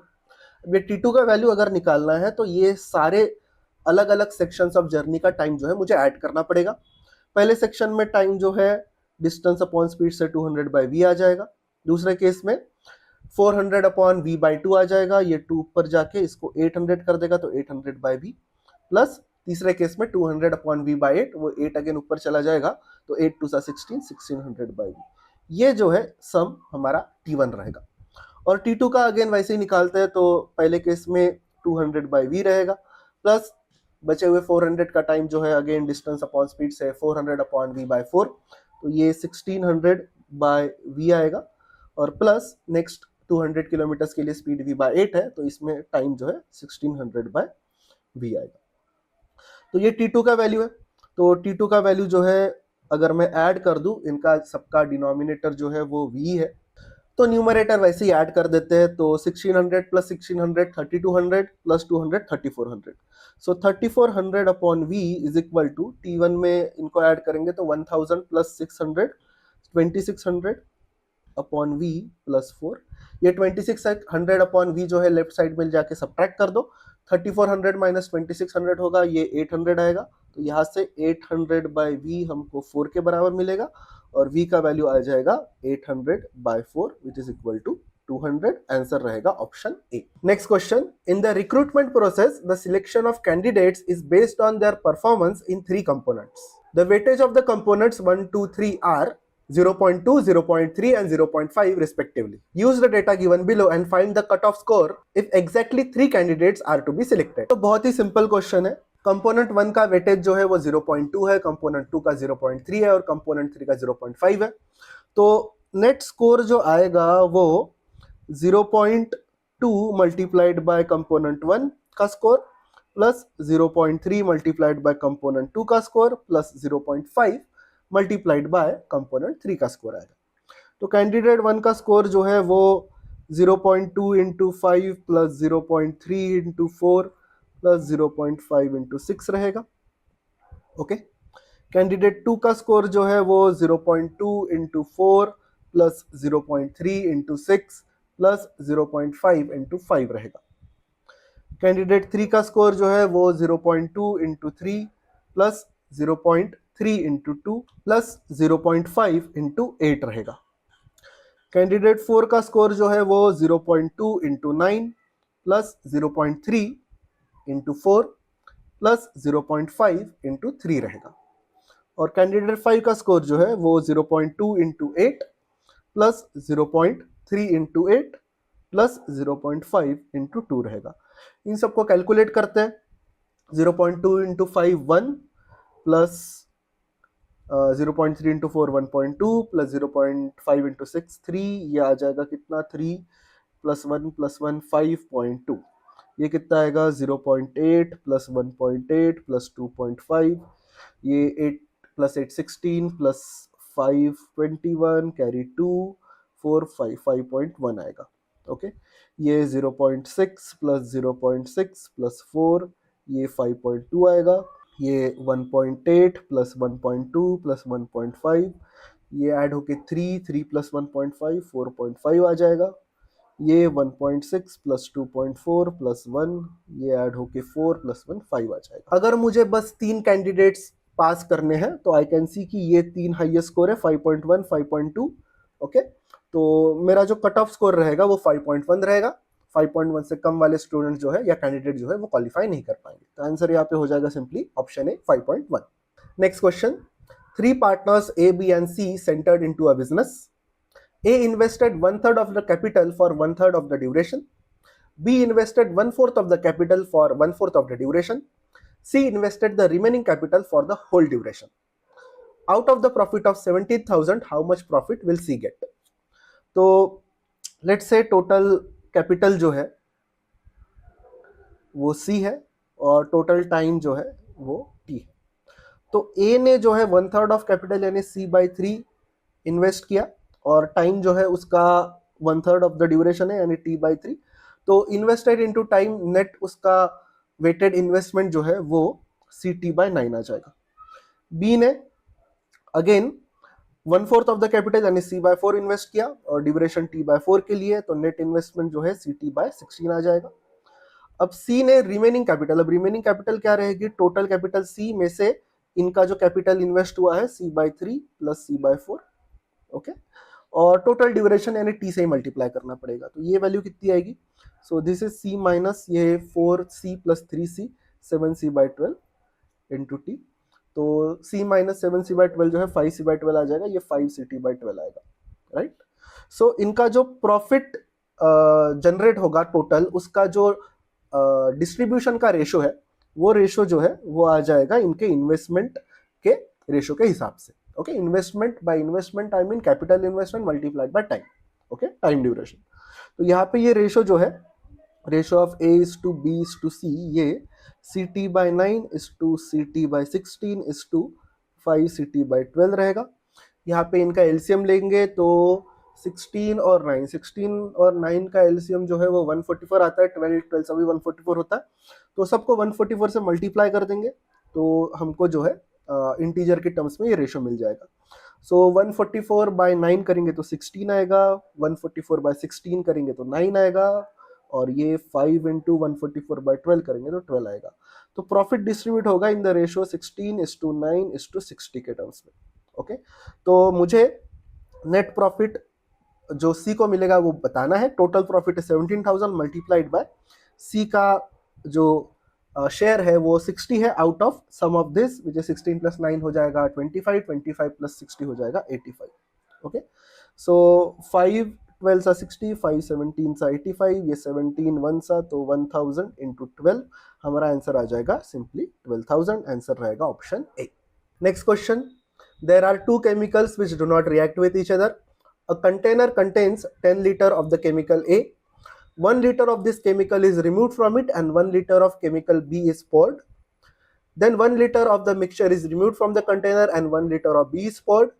If this process of replacing 1 liter of mixture by 1 liter of B is performed once more, then what is the volume of B that is present in the container approximately in percentage? So mixture and alligation का एक question है।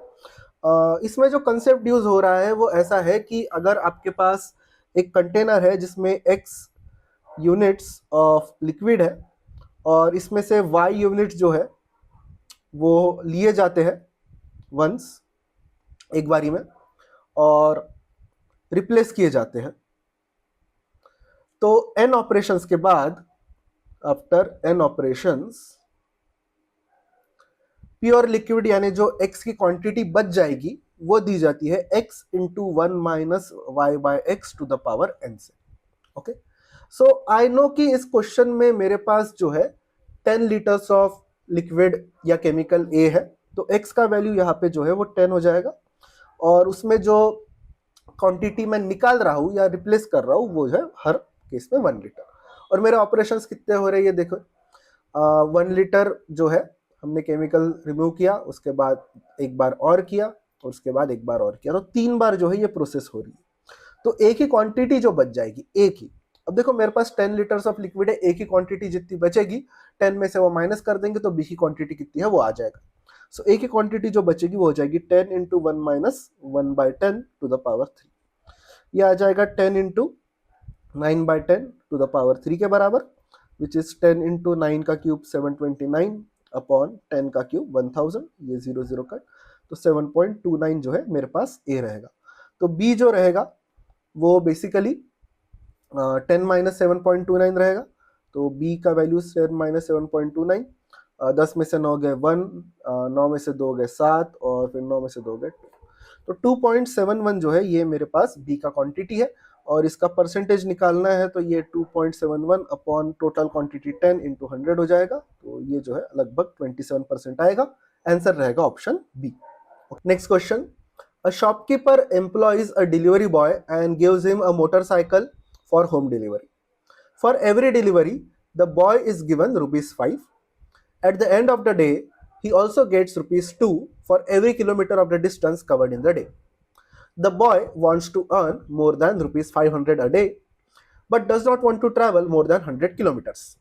Which of the following number of deliveries would definitely meet his target? तो यहाँ पे हमको पता है कि उसको हर डिलीवरी के ₹5 मिलते हैं, और हर किलोमीटर के उसको ₹2 मिलते हैं, राइट। सो उसकी जो अर्निंग रहेगी, अगर वो x डिलीवरीज करता है तो 5x रहेगी, प्लस अगर वो y किलोमीटर जाता है तो 2y रहेगी। अब उसको जो है मोर देन 500 अर्न करना है, तो this has to be greater than 500। Okay, अब हमको बोला है कि he does not want to travel more than 100 kilometres, यानी वो 100 किलोमीटर से ज्यादा ट्रैवल नहीं करना चाहता, तो y की मैक्सिमम वैल्यू जो है वो मेरी 100 है, तो आई कैन से कि 5x प्लस y के जगह 100 डाल देंगे तो 200 ग्रेटर देन 500, या 5x इज ग्रेटर देन 300, या x इज ग्रेटर देन 60। तो अब सवाल आता है कि यार ये मेरा 60 आ गया, यानी 60 से ज्यादा डिलीवरी करेगा तो उसका टारगेट रीच हो जाएगा। बट अगेन यहाँ पे मैंने क्या किया है कि वाई मैक्स की वैल्यू 100 मान के चले, यानी वो 100 किलोमीटर कवर कर रहा है ये मान के चला है, विच इज नॉट गिवन। मेरे को ये इंफॉर्मेशन कहीं नहीं दी गई है कि वो एग्जैक्टली कितना किलोमीटर ट्रैवल कर रहा है, राइट। हो सकता है 90 डिलीवरी करने के बाद भी वो जो है गिवन नंबर ऑफ डिस्टेंस जो है वो कवर ना करे। अगर मुझे ये दिया रहता कि मिनिमम टू मिनिमम वो इतना डिस्टेंस कवर कर रहा है डेली, तो ये काम मेरे लिए आसान हो जाता। बट अभी क्योंकि मुझे ये नहीं पता कि यार ये डेली कितना किलोमीटर ट्रैवल कर रहा है, मैं गारंटी के साथ बता नहीं सकता कि 60 किलोमीटर डिलीवरीज के बाद भी ये 500 से ज्यादा अर्न कर लेगा। बिकॉज हो सकता है कि 60 डिलीवरी के हिसाब से उसको 300 रुपए मिल जाए, बट 2 रुपए के हिसाब से उसको 100 किलोमीटर ट्रैवल ही ना हो, राइट। तो अगर वो 50 किलोमीटर गया तो अगेन वो 500 रुपीज जो है अर्न नहीं कर पाएगा। सो बिकॉज यहाँ पे इनफ इंफॉर्मेशन नहीं है, मुझे एग्जैक्टली पता नहीं है कि वो डेली एग्जैक्टली कितना किलोमीटर ट्रैवल कर रहा है, मैं कहूंगा कि मेरे पास सफिशिएंट इंफॉर्मेशन नहीं है इस क्वेश्चन को आंसर करने के लिए। तो इस केस में मेरा आंसर रहेगा इनसफिशिएंट डेटा की वजह से इसको आंसर करना इम्पॉसिबल है, विच इज ऑप्शन डी। तो नेक्स्ट क्वेश्चन जो है वो स्टेटमेंट टाइप क्वेश्चन है, जिसमें हमें ऑप्शन ए सिलेक्ट करना है। अगर क्वेश्चन जो है हम आंसर कर सकते हैं using one of the statement alone, but can not be answered using other statement.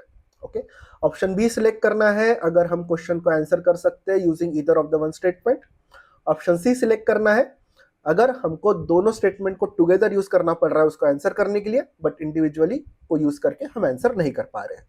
और ऑप्शन डी सिलेक्ट करना है अगर उन दोनों स्टेटमेंट को यूज करने के बाद भी हम क्वेश्चन को आंसर नहीं कर सकते। तो ये क्वेश्चन है, X receives 3 coins of different denomination 1, 2, 5, 10 and 20. If the total amount received by X is M, does X receives a coin of denomination 5? यानी 5 रुपए का कॉइन उसके पास आ रहा है या नहीं आ रहा है, ये मुझे बताना है। तो मेरे पास जो है ये 5 अलग अलग कॉइन्स है, राइट, 1 2 5 10 एंड 20। अब स्टेटमेंट 1 क्या है कि m is not a prime number. m क्या है? Total amount received. ये प्राइम नंबर नहीं है, स्टेटमेंट 1 है। और स्टेटमेंट 2 है कि sum of digits of m is greater than 5।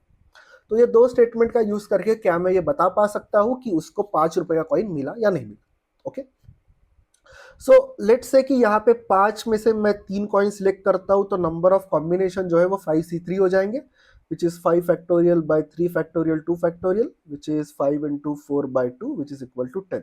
तो 10 केसेस मेरे आने वाले हैं, वो 10 केसेस में लिख लेता हूँ।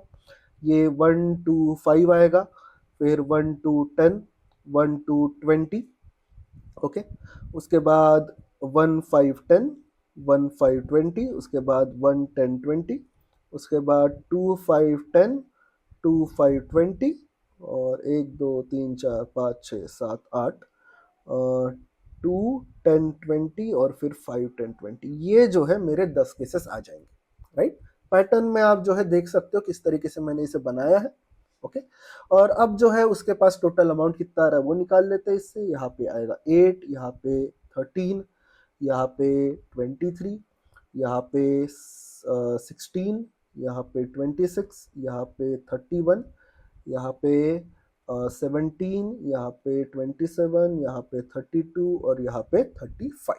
ये सब आ रहा है। ओके, सो पहला स्टेटमेंट का अगर मैं यूज करूं तो m is not a prime number में मुझे प्राइम नंबर वाले जो केसेस है वो हटाने पड़ेंगे। तो ये कट गया, उसके बाद ये कट गया, उसके बाद 31, 17, ये सारे केसेस कट जाएंगे। क्या बचे हुए सारे केसेस में 5 का कॉइन आ रहा है या 5 का डिनोमिनेशन आ रहा है? इसमें है, इसमें है, इसमें है, इसमें है। एक ये केस है, इसमें नहीं है। तो स्टेटमेंट 1 सफिशिएंट नहीं होगा आंसर करने के लिए। राइट, तो अलोन तो सफिशिएंट नहीं है। स्टेटमेंट 2 क्या है?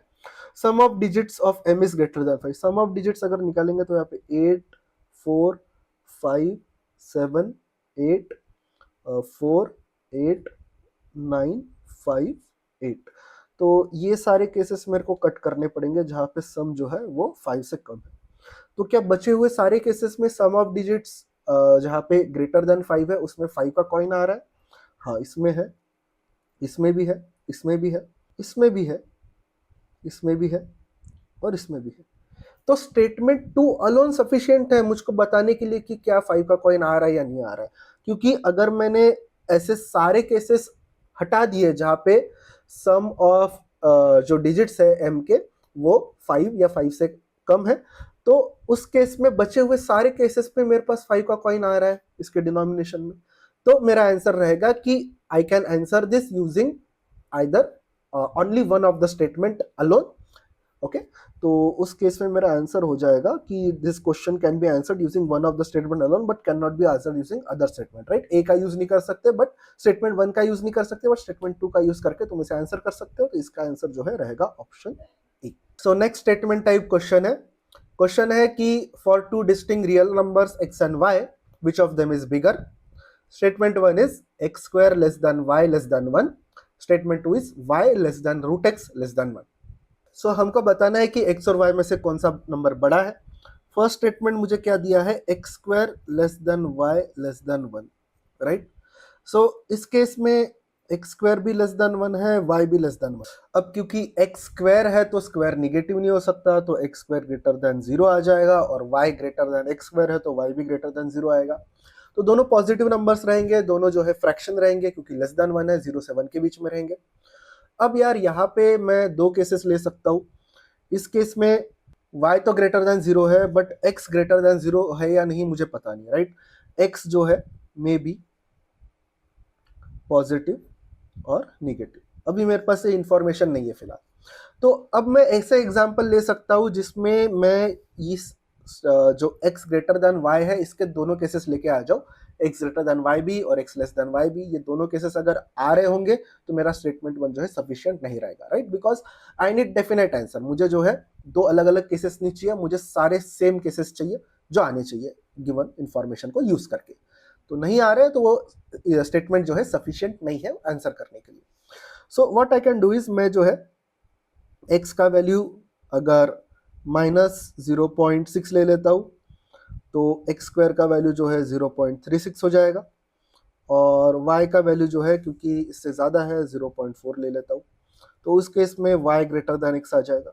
अब मैं एक ऐसा केस लेता हूँ जिसमें जो है y लेस देन x है, y की वैल्यू जो है लेट्स से मैं 0.3 ले लेता हूँ और x की वैल्यू जो है 0.4 ले लेता हूँ, जिससे x स्क्वायर की वैल्यू जो है 0.16 आ जाएगी और x square less than y आएगा but x greater than y आएगा। तो ये दोनों केसेस आ रहे हैं तो स्टेटमेंट 1 अलोन सफिशिएंट नहीं है, राइट, बिकॉज दोनों केसेस मिल रहे हैं मुझको, x ग्रेटर देन y भी मिल रहा है, x लेस देन y भी मिल रहा है।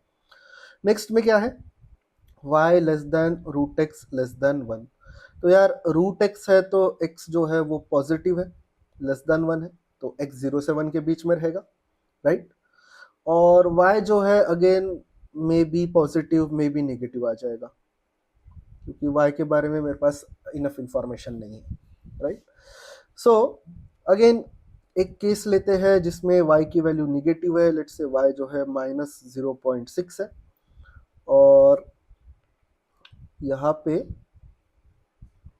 x की वैल्यू जो है मुझको ऐसा एक नंबर लेना पड़ेगा जो परफेक्ट स्क्वायर है, राइट। सो x की वैल्यू जो है मैं 0.04 ले लेता हूँ, जिससे अगेन मैं लिख सकता हूँ कि x ग्रेटर देन y और रूट ऑफ x जो है वो 0.2 आएगा, तो ये y less than root x जो है वो भी ट्रू हो जाएगा।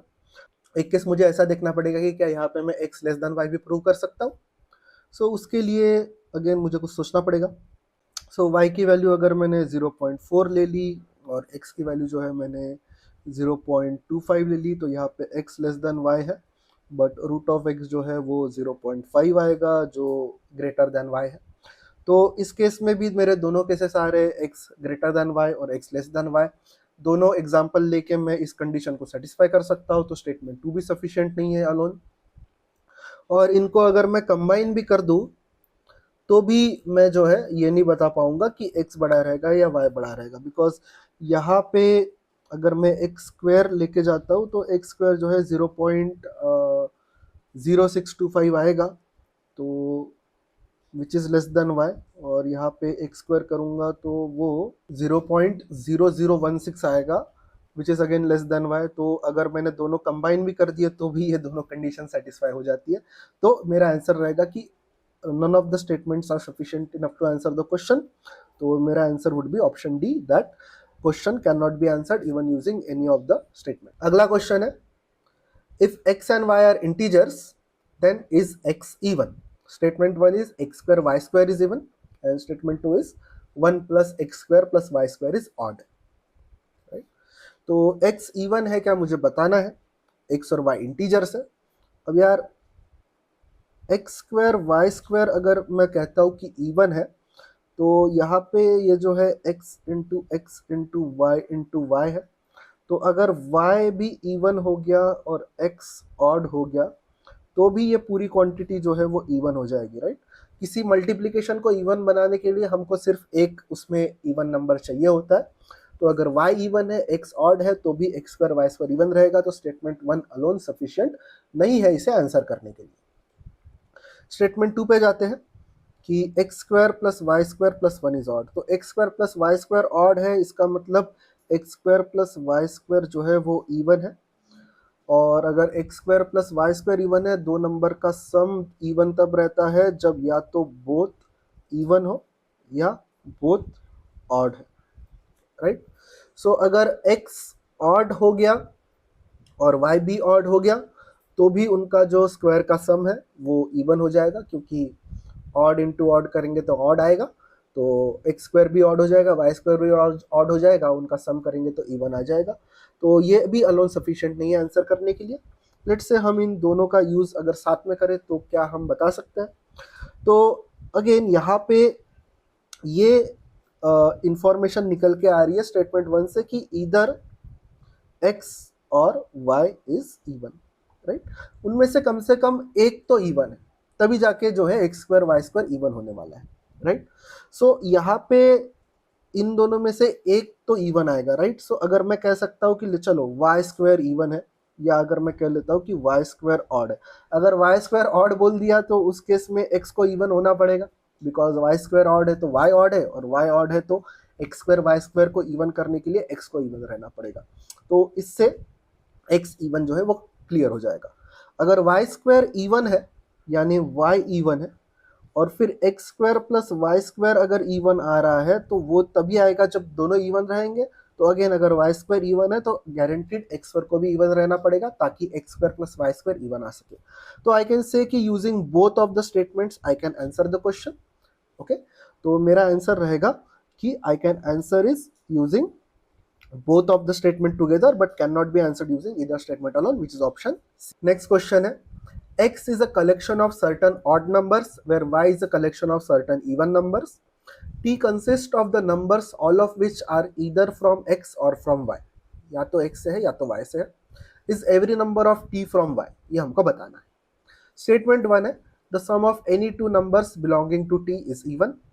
Statement 2 है if both p and q are picked from t then p minus 1 into q is even. Okay, अब देखो x में जो है वो ऑड नंबर्स है और y में जो है वो इवन नंबर्स है और t में जो है x या y में से कोई नंबर आ रहा है. तो अगर मैं t में से कोई भी दो नंबर लेता हूँ तो उनका सम जो है इवन आ रहा है. तो दो नंबर का सम इवन तब होता है जब या तो दोनों ऑड हो या दोनों इवन हो, तभी जो है हमारा सम इवन आ सकता है. अब यार यहाँ पे अगर मैं दोनों ऑड नंबर्स x से ले लेता हूँ तो t में वो दो नंबर सिलेक्ट करके मेरा सम जो है वो इवन आएगा. या फिर अगर मैं सारे नंबर y से ले लेता हूँ तो दोनों इवन नंबर्स आ जाएंगे तो उनका सम करके भी इवन आएगा. तो गारंटीड मैं बता नहीं सकता कि t के सारे नंबर्स y से रहेंगे x से रहेंगे. ओके, ये तय है कि या तो सारे x से रहेंगे या तो सारे y से रहेंगे अगर स्टेटमेंट 1 ट्रू है तो, बट सिर्फ y से रहेंगे ये बताना इम्पॉसिबल है. तो स्टेटमेंट 1 सफिशिएंट अलोन नहीं है. नेक्स्ट स्टेटमेंट है if both p and q are picked from t then p minus 1 into q is even. अगर दो नंबर का मल्टीप्लीकेशन इवन है तो उनमें से कम एक नंबर तो इवन रहेगा. तो या तो p minus 1 इवन है और q इवन है और बोथ इवन है, ये भी चलेगा, राइट. तो अगेन यहाँ पे अगर p माइनस 1 इवन है तो p को ऑड होना पड़ेगा. तो इस केस में एक नंबर मेरा x से आ जाएगा, एक नंबर मेरा y से आ जाएगा, या तो फिर दोनों इवन है तो दोनों नंबर y से आ जाएंगे. तो अगेन ये भी अलोन सफिशिएंट नहीं है बताने के लिए कि क्या सारे नंबर t में y से है या नहीं है, राइट. क्योंकि p ऑड है तो x से भी आ सकता है. सो दोनों स्टेटमेंट अलोन तो सफिशिएंट नहीं है. अगर मैंने कंबाइन भी कर दिया तो भी एनी टू नंबर्स, इस केस में भी यार बोथ इवन वाला ले लेंगे तो ये ट्रू हो जाएगा. अगर ये ऑड और ये इवन लेंगे तो हो सकता है कि q भी, अगर p ऑड है और q भी ऑड है तो भी मुझे चल जाएगा क्योंकि p माइनस 1 इवन हो जाएगा और p माइनस 1 q इससे इवन रहेगा. तो अगेन मैं दोनों स्टेटमेंट का साथ में यूज करके भी नहीं बता पा रहा हूँ कि सारे नंबर t में y से रहेंगे या नहीं. तो both statement are not sufficient to answer the question, इसलिए आंसर रहेगा this question can not be answered even using any of the statement, which is option D. Next question, if x and y and z are integers each greater than 1 then is x a prime number. x prime है या नहीं बताना है. Statement 1 है x y square is equal to 116 and x into z is equal to 261. तो x y square जो है ये परफेक्ट स्क्वायर हो जाएगा. तो 116 के जो फैक्टर्स है वो मुझे देखने पड़ेंगे, right. 116 is equal to 2 into 2 5 are 10, 2 6 are 12. It is equal to 2 into 2 into 2 2 सा 4, 2 9 सा 18 और 29 जो है प्राइम नंबर है तो ये 4 into 29 हो जाएगा. यार यही एक पॉसिबिलिटी आ रही है. तो मेरे x की वैल्यू जो है 29 रहेगी, y की वैल्यू जो है 2 रहेगी, तभी जाके इनका प्रोडक्ट 116 हो सकता है. यही तीन नंबर का मल्टीप्लिकेशन मुझे 116 देगा क्योंकि सारे ग्रेटर देन 1 है. तो ऑब्वियसली x प्राइम नंबर जो है यहाँ से निकल के आ जाएगा. स्टेटमेंट 1 अलोन सफिशिएंट है इसे आंसर करने के लिए. ओके, x इंटू जेड 261 है. 261 जो है ये एक 3 से डिविजिबल नंबर है. तो 3 इंटू 3 8 सा 24 और 3 7 सा 21 और अगेन ये 3 इंटू 3 इंटू 3 2 सा 6 और 3 9 सा 27. तो ये 9 इंटू 29 हो जाएगा। बट अगेन यहाँ पे x29 है या y29 है ये मैं नहीं बता सकता, तो स्टेटमेंट 2 अलोन सफिशिएंट नहीं है, बट स्टेटमेंट 1 अलोन सफिशिएंट है। तो इसका आंसर रहेगा, this question can be answered using one of the statement alone but can not be answered using other statement, which is option A. Next question. The weight of x in kg is denoted by x. The weight of A, B, C, D, P, Q, R, S are measured. Given that A, B, C, D is equal to 17, A plus C is equal to 16, P plus Q plus S plus D is 15, P plus Q plus R plus B is 17, P is equal to Q and R is equal to S. Which of the following statement is correct? So यहाँ पे P is equal to R और Q is equal to S दिया है, तो जहाँ पे भी R है वहाँ P लिख दो, जहाँ पे भी S है वहाँ Q लिख दो। ये इक्वेशन, इसमें चेंजेस आ जाएंगे। इसमें जो है एस के जगह मैं क्यू लिख सकता हूँ, तो P plus two Q plus D बराबर 15 आ जाएगा। और इसमें जो है पी प्लस क्यू, ये आर जो है वो पी से रिप्लेस हो जाएगा, तो 2p plus Q plus B is equal to 17 आ जाएगा, राइट। सो फर्स्ट स्टेटमेंट में B and D together weigh less than total weight of P and Q. इस इक्वेशन में मुझे बी डी पी और क्यू दिख रहा है, तो मैं इनको ऐड कर लेता हूँ। 2p प्लस पी जो है 3p हो जाएगा, 2q प्लस क्यू जो है 3q हो जाएगा, plus b plus D is equal to कितना आएगा यहाँ पे 32 आएगा।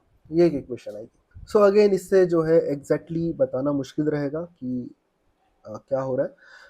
a प्लस सी बराबर 6 है, तो यहाँ से मुझे b प्लस डी का वैल्यू मिल जाएगा, राइट। इसमें a प्लस सी का वैल्यू 6 डाल दो, तो ये 17 माइनस 6 b प्लस डी हो जाएगा, विच इज इक्वल टू 11।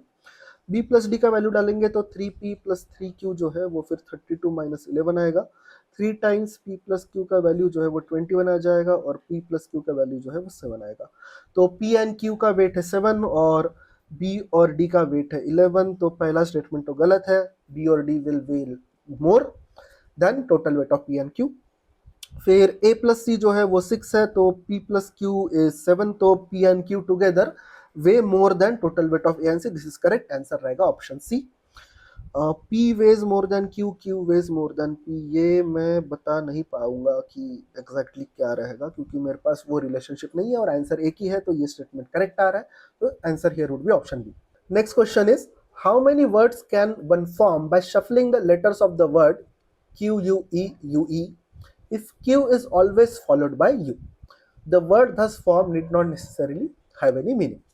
तो ये वर्ड है मेरे पास क्यू यू ई यू, और मुझे वर्ड ऐसे फॉर्म करना है कि Q is always followed by you, यानी मेरे वर्ड में ये क्यू और यू जो है ये साथ में आने चाहिए। बचे हुए ई यू ई जो है वो मैं अलग से अरेंज कर सकता हूँ।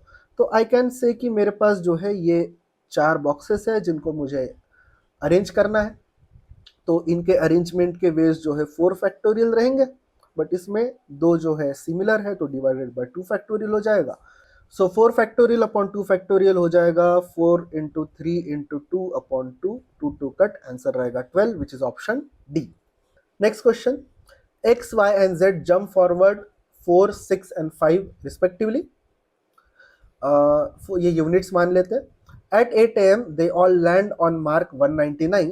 How many times will they all land on the same mark? Need not be the same moment between mark 195 and 1000 if all of them cross mark 1000 by 9 a.m. So यार टाइम से तो इसमें ऐसा कुछ लेना देना है नहीं, बट x, y और z जो है ये 8 am को 199 पे आ रहा है, और x मुझे पता है 4 यूनिट जाता है, y जो है 6 यूनिट जाता है, और z जो है 5 यूनिट जाता है। इन सब का अगर मैं एलसीएम ले लूंगा तो 6 और 5 का 30, 30 और 4 का 60, एलसीएम 60 आता है, यानी इसके बाद हर 60 स्टेप्स में जो है वो मिलना चालू हो जाएगा। ये जो है सेम जो मार्क है उस पर लैंड करेंगे हर 60। तो आई कैन से कि 199 plus 60n has to be less than 1000, right. और इससे 60n जो है वो लेस देन 1000 माइनस 199 कितना होगा, 801 हो जाएगा, राइट। तो n has to be less than 801 by 60, ये कितना आता है, डेसिमल लगाएंगे तो लेस देन आ जाएगा 6 1 सा 6, 6 3 सा 18, सो n लेस देन 13.3 आ रहा है। n एक इंटीजर रहेगा तो n का वैल्यू आ जाएगा 13। यानी 199 पे मिलने के बाद ये 13 बार और मिलेंगे। तो हमको बताना है कि how many times will they all land और सेम मार्क बिटवीन 195 एंड 1000। तो 199 पे पहली बार मिले, उसके बाद और 13 बार मिलेंगे, तो टोटल 14 बार मिल जाएंगे। आंसर रहेगा ऑप्शन डी 14।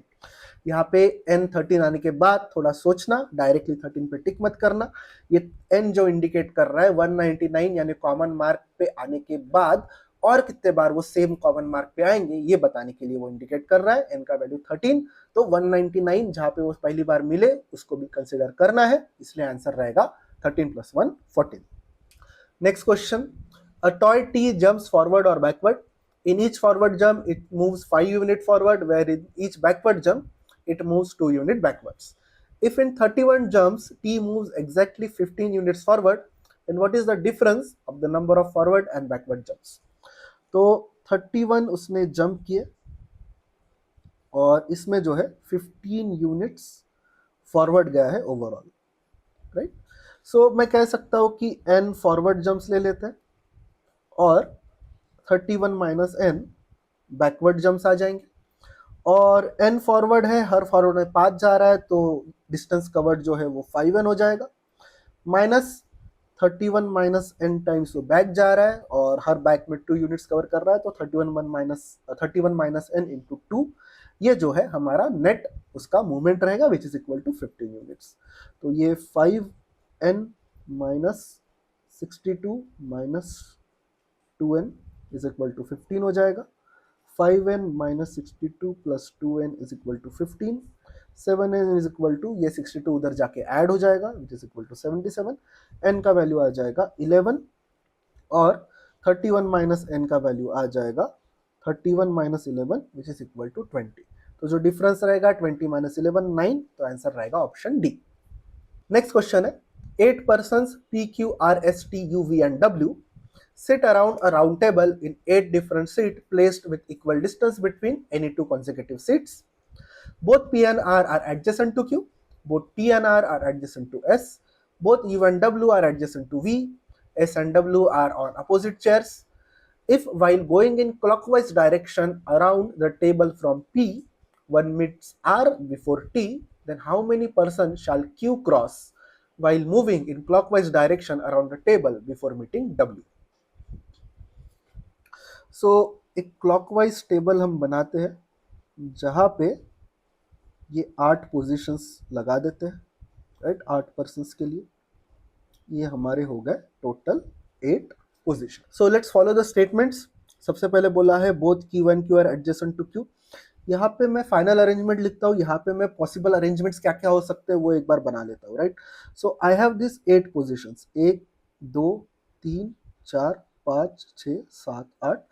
और पहले बोला है कि both P and Q are adjacent to Q, तो Q अगर इधर है तो P और R ऐसे हो सकते हैं, बट P और R एक्सचेंज भी हो सकते हैं ना। तो अगेन मैं एक और 8 पोजीशन का मेरा ये बना देता हूँ पॉइंट्स, और यहाँ पे Q को बीच में रख के R राइट लेफ्ट में और P राइट में कर देता हूँ, राइट, इनके पोजीशन एक्सचेंज कर देता हूँ।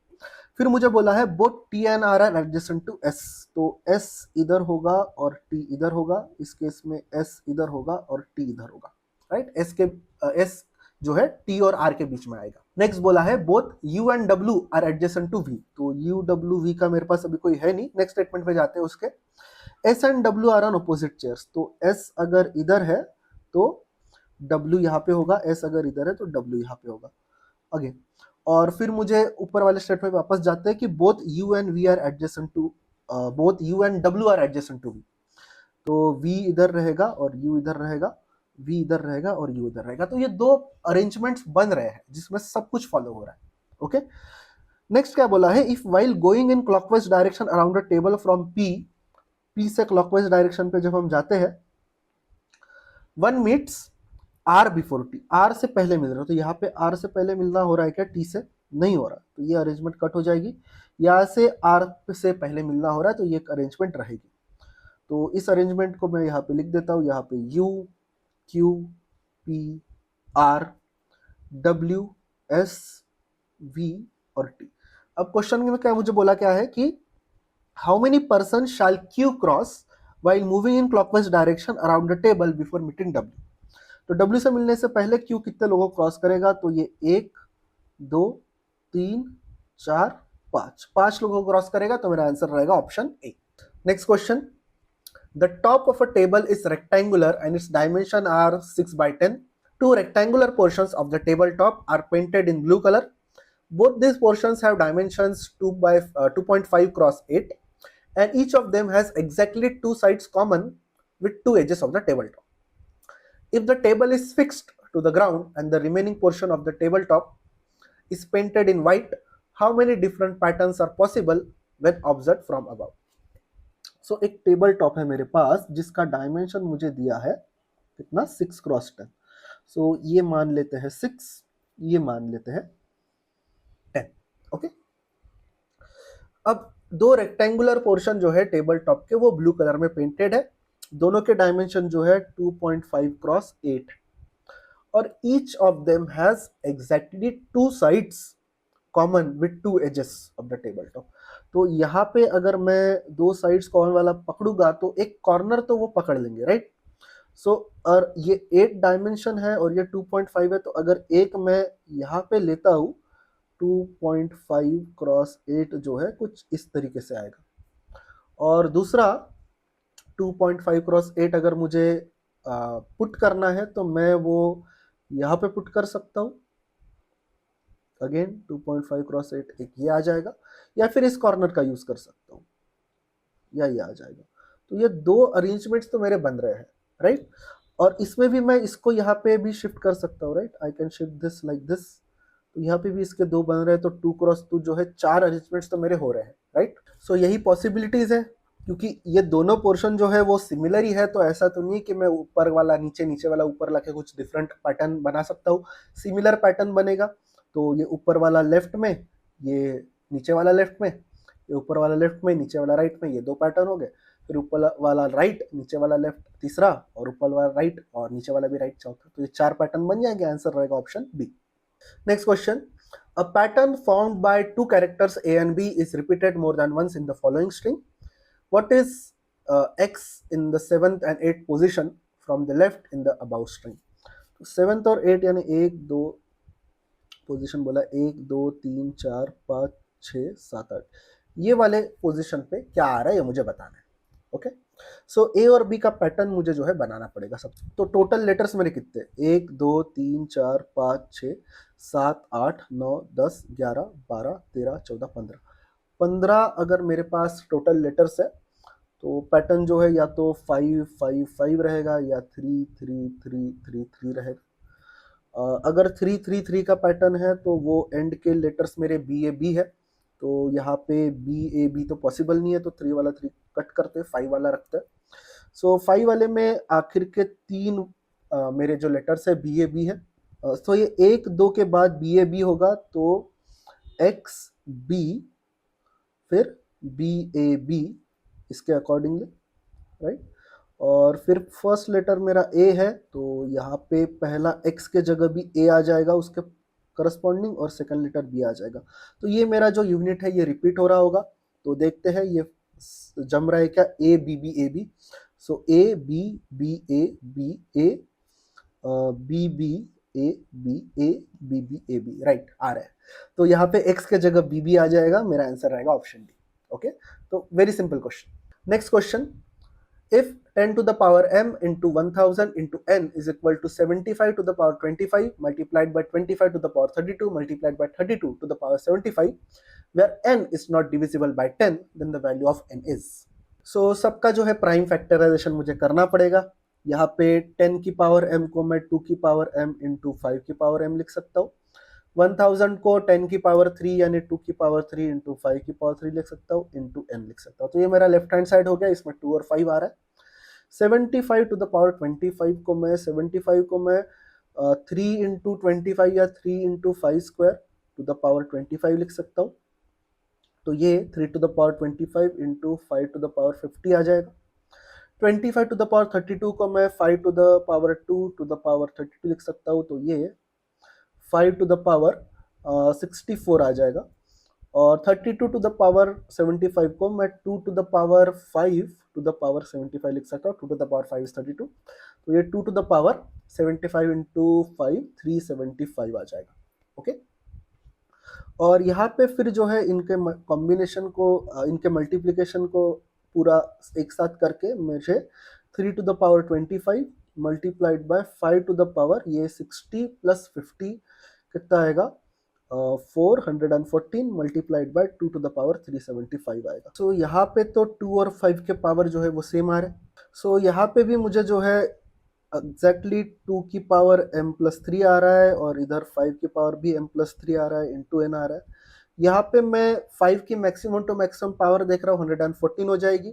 तो इस 2 टू द पावर 375 में से भी मैं क्या करूँगा, ये 5 to the power 114 into 2 to the power 114 into 2 to the power remaining जो भी है, या 114 माइनस करेंगे तो कितना आएगा, 162 261 ऐसे आएगा। तो ये दोनों मेरे जो है इस दोनों के बराबर हो जाएंगे और ये जो बच गया है ये n के बराबर हो जाएगा। ठीक है, तो आई कैन से कि m प्लस 3 का वैल्यू जो है वो 114 रहेगा, तो m का वैल्यू आ जाएगा 111। आंसर रहेगा option B. Next question, the speed of a train t is 100 km per hour and the speed of a person p is 4 km per hour. T crosses p in 15 seconds if p travels along the direction of motion of t. If p travels along opposite direction of t, then how much time does t cross p in seconds approximately? तो simple है कि यहाँ पे जो है हमारी एक train है, ओके, इसका स्पीड 100 किलोमीटर पर आवर है और यहाँ पे एक पर्सन है p जिसका स्पीड जो है, लेट्स से p को जो है मैं यहाँ पे रखता हूँ, p का स्पीड जो है वो 4 किलोमीटर पर आवर है।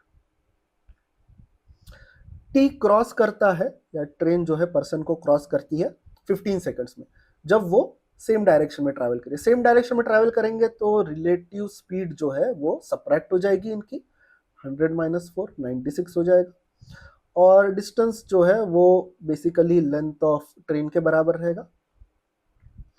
तो ये जो है 96 kilometre per hour multiplied by 15 seconds, इतना मेरा लेंथ ऑफ ट्रेन आएगा। अब यार ये जो वैल्यू है, अगेन 96 किलोमीटर पर आवर को मेरे को मीटर पर सेकंड में कन्वर्ट करना पड़ेगा, तभी मैं सेकंड से मल्टीप्लाई कर सकता हूँ। तो मीटर पर सेकंड में कन्वर्ट करने के लिए इसको 5/18 से मल्टीप्लाई करते हैं इंटू 15, 3 5 सा 15, 3 6 सा 18 और 6 1 सा 6 6 6 सा 36, तो ये 16 इंटू 25 आ जाएगा, which is equal to what, 16 5 सा 80 कैरी 8 400। तो 400 मीटर मेरा लेंथ ऑफ ट्रेन आएगा। अब जब p अपोजिट डायरेक्शन में ट्रैवल करेगा तो रिलेटिव स्पीड जो है वो ऐड हो जाएगी इनकी। तो रिलेटिव स्पीड जो है 100 प्लस 4 104 हो जाएगी, जिसको मैं अगेन मीटर पर सेकंड में कन्वर्ट करूंगा तो 104 इंटू 5/18 करना पड़ेगा। सो यार अब ये जो है 520/18 आएगा, तो इसको 2 से डिवाइड कर लेते हैं, 2 2 सा 4 2 6 सा 12, 260/9 हो गया मीटर पर सेकंड।